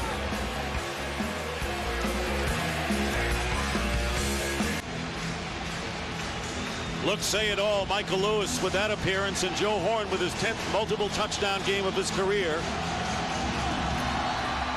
So he had a long drought before touchdowns, and he's got 2 today. Dexter Wynn returning for the Eagles. And finally the whistle blows as he gets to the 26 after a 19-yard pickup. So Joe Horn, who's been to 4 Pro Bowls, leading the Saints to the tie. Tied at 24, and Drew Brees, who has thrown 3 touchdown passes today, 2 to Joe Horn. But the Eagles coming back now with a first down on the 26.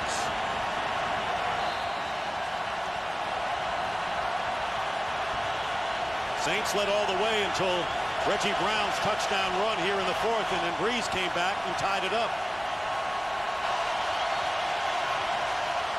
McNabb handing off to Brian Westbrook. And coming up to make the play is Charles Grant. No gain. We go back and take a look at the sequence of plays that allowed Joe Horn to score on the touchdown. Here's the first double move that he used. Lito Shepherd did not bite on it. Drew Brees had to throw it away. Now you come back to the touchdown. Joe Horn double move again, and you've got Michael Lewis who overplays it. They got him in the perfect coverage for that route. And Drew Brees was excited, went over and hugged Sean Payton, knowing that it was a great sequence of play calling on his part to allow that to happen.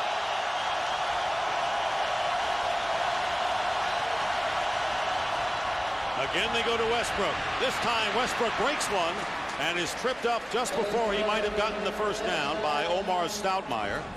But he gets 9 yards on the play, and it'll be 3rd down and a long one.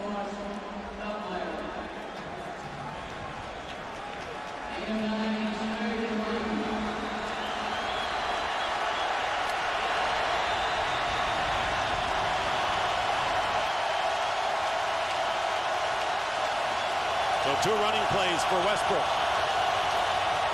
And they go again to Brian Westbrook on the inside handoff, the counter, and a first down to the 43. 9 yards in a row, so 9 yards on that play. So using ball control with the running game, 3 straight plays that way. Well, and that's just something that Donovan McNabb has not had a lot of during the course of his career.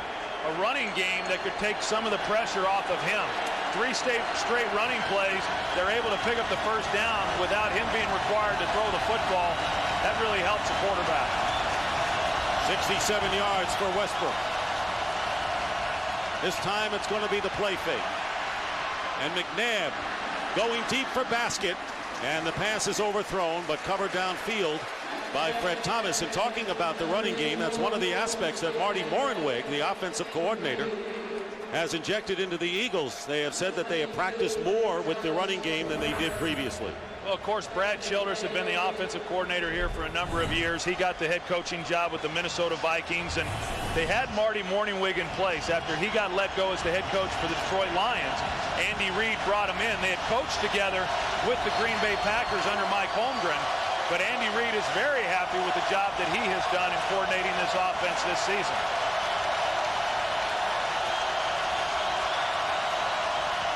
Second down and 10. And the pass is caught by Greg Lewis.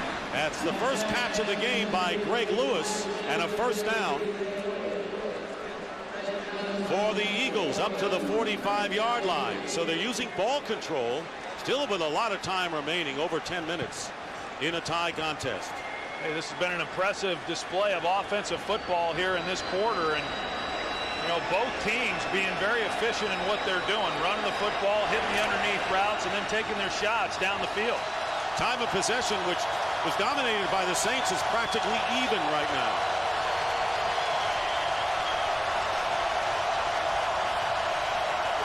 Brian Westbrook going up the middle. And it's Scott Shanley who grabbed the hole, but not before. Westbrook adds 5. You know, Mark Semino, we've talked about him, a former Philadelphia Eagle, and he's in the middle here, and you're going to see him overrun the play, which helps create the hole in behind him. He thinks Westbrook's going to go outside. Westbrook comes back on the cutback and is able to pick up some pretty nice yardage. 7th play coming up. Second down and 5 in Saints territory. McNabb goes down, and it's Charles Grant, and that's the 3rd sack today for New Orleans. McNabb will lose 7 on that one. You know, L.J. Smith is who they're trying to get the ball to. He does a pretty good route, but the Saints cover it up well. Donovan then had to hold on to the ball. Charles Grant, again, once he's able to get on the corner, he does have good speed and quickness for a big man. Well, Grant and Will Smith, one of the original Saints before Sean Payton got here. They've changed a lot of the personnel, especially on defense, but not those two and not Grant. And the play clock is running out. And a timeout called by the Eagles. We'll be back. And welcome back to New Orleans. We're tied at 24 to bring you up to date on the injury front. Todd Herremans went out with a knee injury, missed a series, then came back. Sean Barber out with a neck injury, went to the locker room. 3rd and 11 for the Eagles.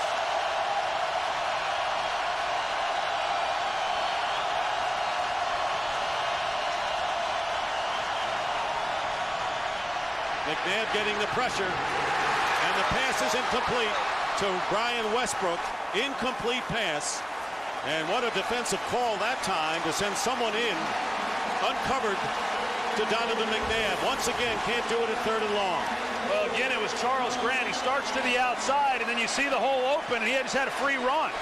I mean, the breakdown there in offensive line protection is what forced Donovan to get the ball out early. Now, Westbrook, even if he hangs on to the ball, he doesn't pick up the first down. But just a not very good job there by that offensive line. So again, Dirk Johnson will kick to Reggie Bush. Fair catch by Reggie Bush at the 15-yard line, where we'll take a break. 8:27 on the clock.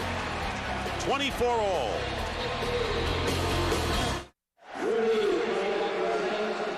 Back here in New Orleans, Dick Stockton along with Troy Aikman, Pam Oliver, and our director, Artie Kempner. That's our team.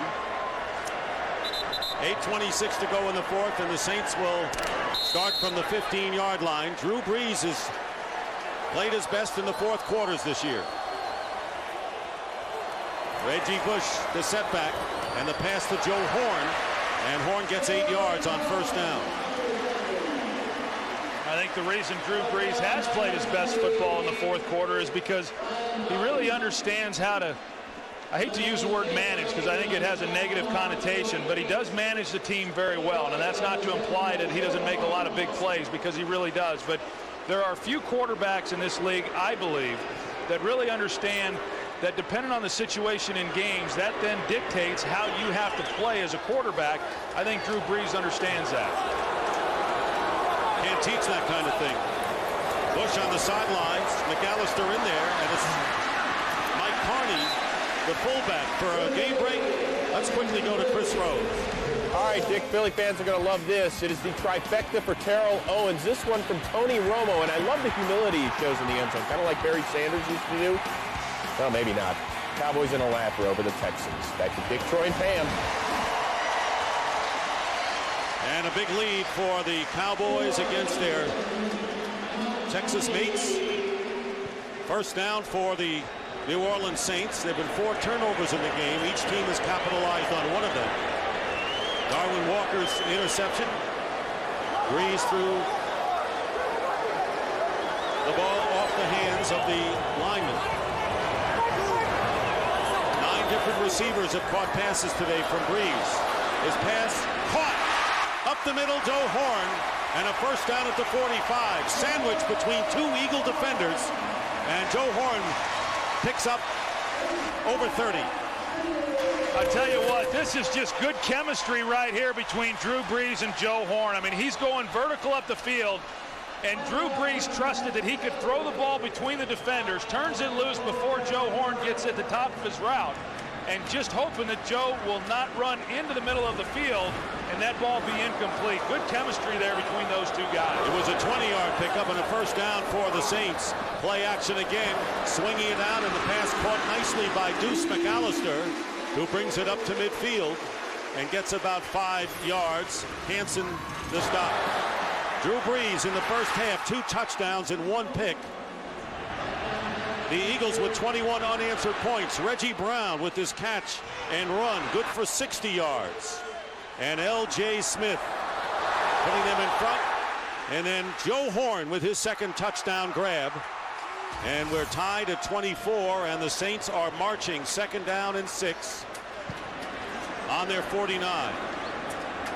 Reggie Bush in the lineup, carrying the ball, following his blockers, and gets into Eagle territory, picking up nearly 5 yards. Considine, the strong safety. You know, that time, yeah, we saw Considine. He was coming, and they're starting to now bring a little pressure. That's one thing about Jim Johnson, is once you start to threaten, he's going to bring pressure, and I would expect him to continue with it now.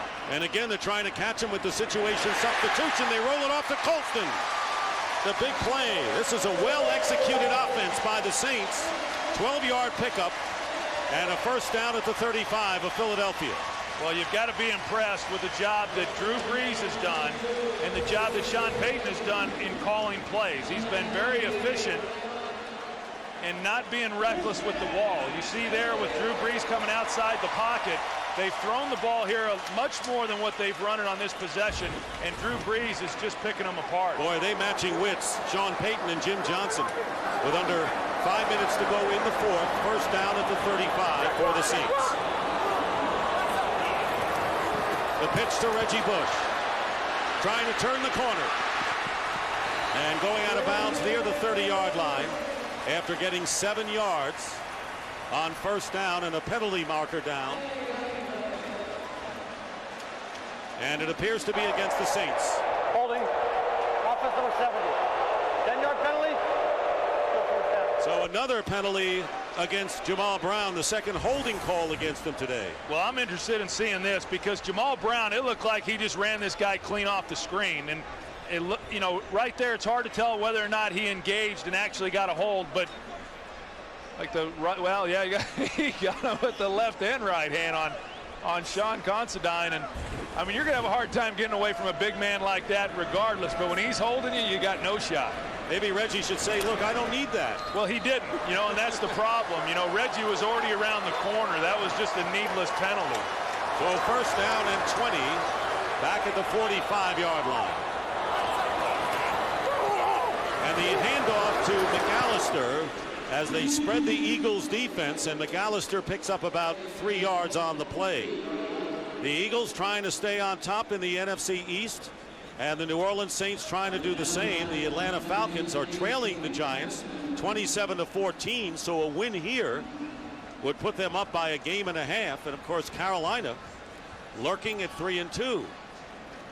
And I think that in addition to just trying to keep pace and all within the division, the Saints just want to make this place a difficult place for opponents to come into, and they want to win while they're at home. Reggie Bush to the bottom of your picture. Second down and long. And this one is caught by Aaron Stecker. And down he goes, almost getting back to the original line of scrimmage. 7-yard pickup with Sheldon Brown making the play. And it'll be 3rd and 10 coming up. Well, we've seen it today with the Saints. They put together a drive. They crossed the 50. It looks good. It's going well. And then they've just had things that have bogged them down. Penalties, and now you're trying to fight uphill. And it's very difficult then to convert on 3rd downs. Now, this is an important down, obviously. I expect that Jim Johnson will bring pressure and try to force Brees to throw it short of the first down marker. Try to get him out of field goal range. Flags are down, and so is Drew Brees back at the 37, and it was Trent Cole that there are multiple flags down in the defensive secondary.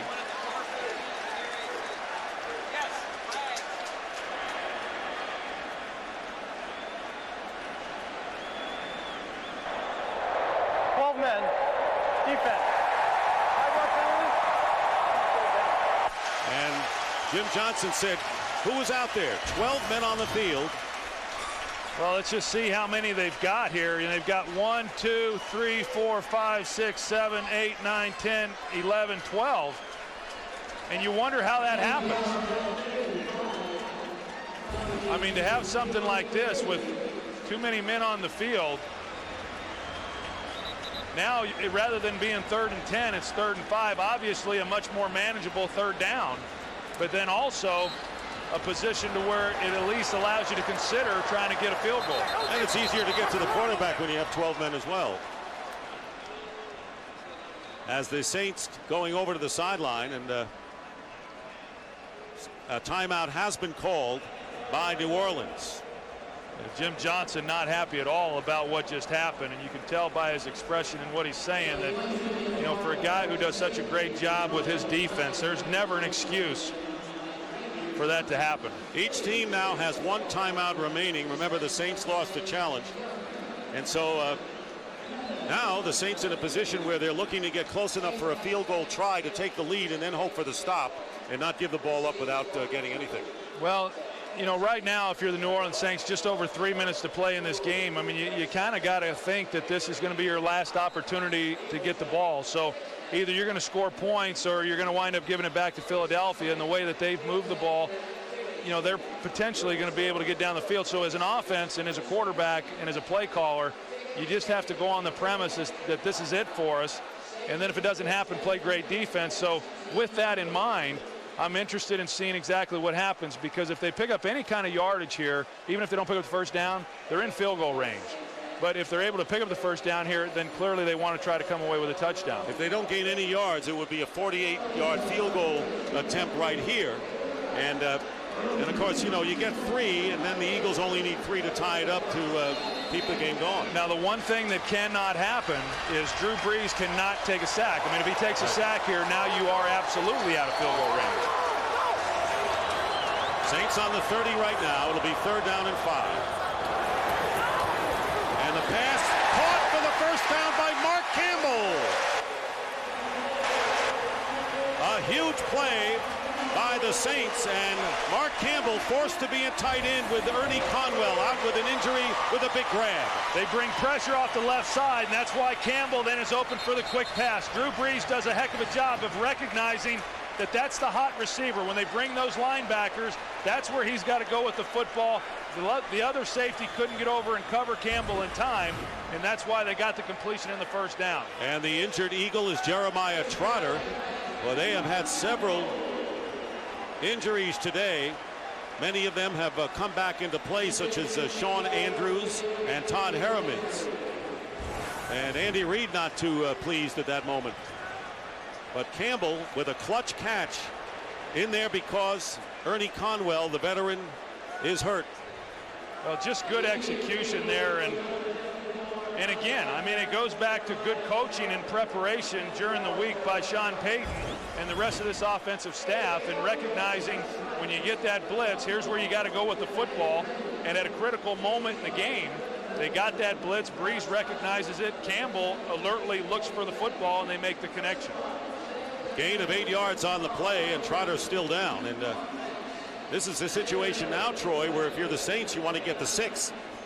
The 3 was good before, but now maybe you want the touchdown. Well, you want the touchdown, or you want to take this clock down as best you can and then not give the Eagles an opportunity to get the ball back.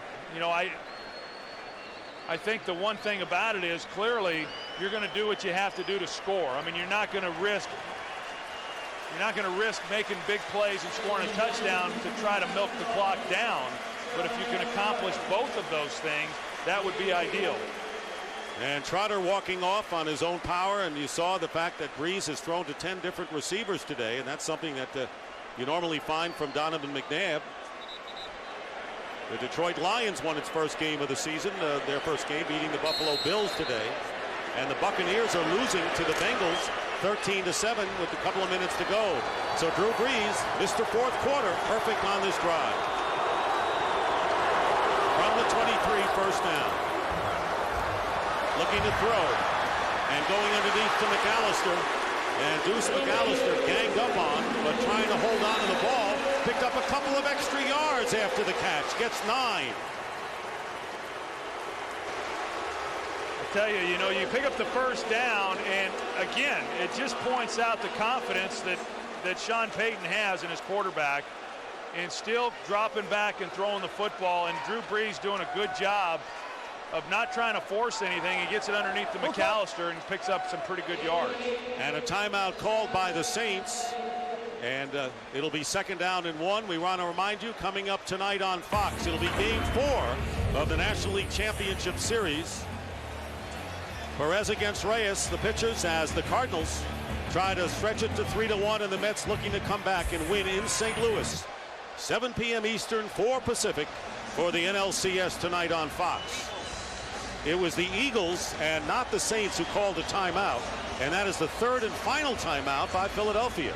And I think right now I would fully expect Jim Johnson to start bringing people and selling out, because if they're going to score, you'd rather them score quickly so you can give the ball back to your offense, or if you're able to bring pressure, maybe you can create a bad play and get a turnover and get the ball back to your offense. But either way, you either want the ball back due to a turnover or back in your offense's hands because they scored quickly, and you don't want to see them run this clock down. You know, 2:22 right now, and of course, if the Eagles get it back, whatever the score is, they'll have a lot of time, but no timeouts changes the picture a lot. 2nd down and 2 for the Saints. Reggie Bush is the tailback.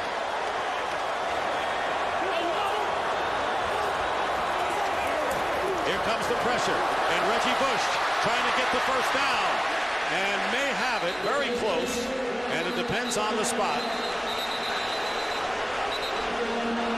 And they'll mark the ball at the 14. Sean Payton was expecting interior pressure. They're going to bring it off the defensive left side, but Reggie Bush, because of his speed, still able to get to the outside and pick up some yards. Now it's a question of, did he pick up the first down? And it looked from here that he was able to. If he did not, it'll be 3rd down in inches. And that's what it'll be. Well, based on the way they have it marked, it's a lot more than that. Let's see where 36 inches exactly it went out. And again, if the yellow line is accurate, he picks up the first down. All right, they need a yard. That's what it is, a full yard. And Bush out of there, and Deuce McAllister comes in. Tight formation, 3rd and 1 on the 14.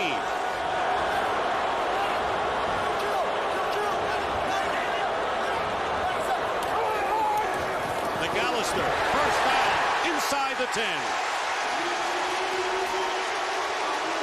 Eagles are out of timeouts, and we're going to wind down to the 2-minute warning. And the Saints right now are in control of their fate. The game is tied at 24. We'll be back to the Superdome after this.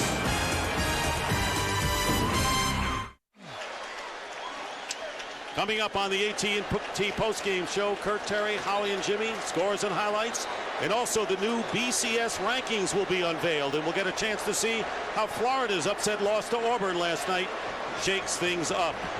And we'll introduce the new Fox BC analyst, Barry Alvarez, who will join the boys in the studio. Former coach of Wisconsin. Look at Drew Brees in this 4th quarter. He's done a great job, and I tell you, Sean Payton's forced to make a decision here. I personally would take a knee and run this clock all the way down and have confidence in your kicker, John Carney, in being able to make the field goal. You're right, Troy. Why risk a handoff and a possible fumble? Well, and the reason that they're able to do it is because the Eagles are out of timeouts. I think the Eagles obviously were hoping that they would try to run a play, and then I'm sure that the defense was instructed, okay, let them score. Now we give the ball back to our offense with about a minute and a half left in the game with no timeouts to try to tie it. But yeah, they're going to take a knee here, take about a 27, 28-yard field goal for John Carney, who hasn't missed from that distance all year. There's his all-time marked 17-year career for John Carney.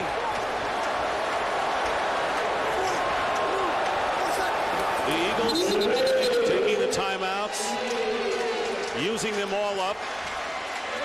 And now we're going to be running to under a minute remaining. And that is critical here. And Andy Reid, whose record could drop to 5-6 the week after he has played the Dallas Cowboys, which has always been a big game for the Eagles.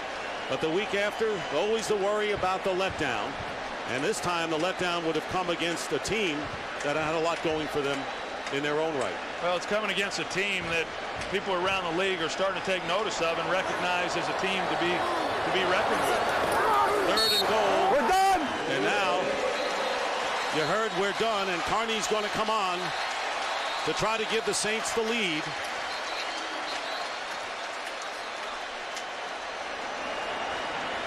And Sean Payton just signaled to Drew Brees, and he's now informing the referee that when the clock goes to 3 seconds, that's when they want the timeout used. Payton's coming on the field to talk to the line judge. And now they do call the timeout with 3 seconds to go to set up what they hope will be the winner. What a story here in New Orleans.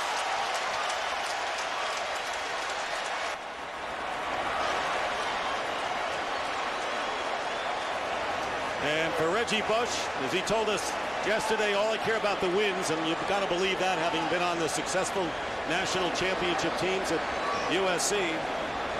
This will be a 31-yard attempt for Carney.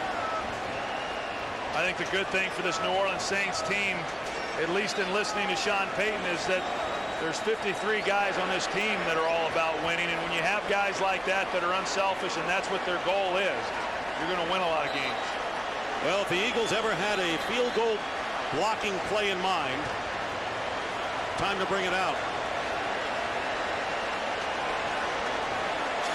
Kevin Hauser is the long snapper. Jamie Martin, the backup quarterback, will be the holder. 31 yards.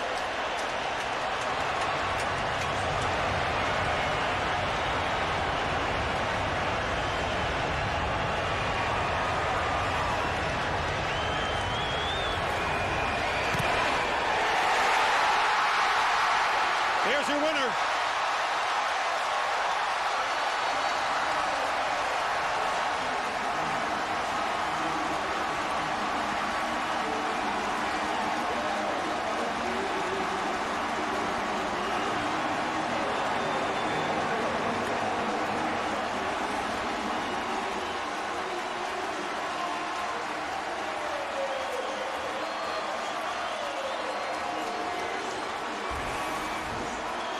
Yards and never any doubt.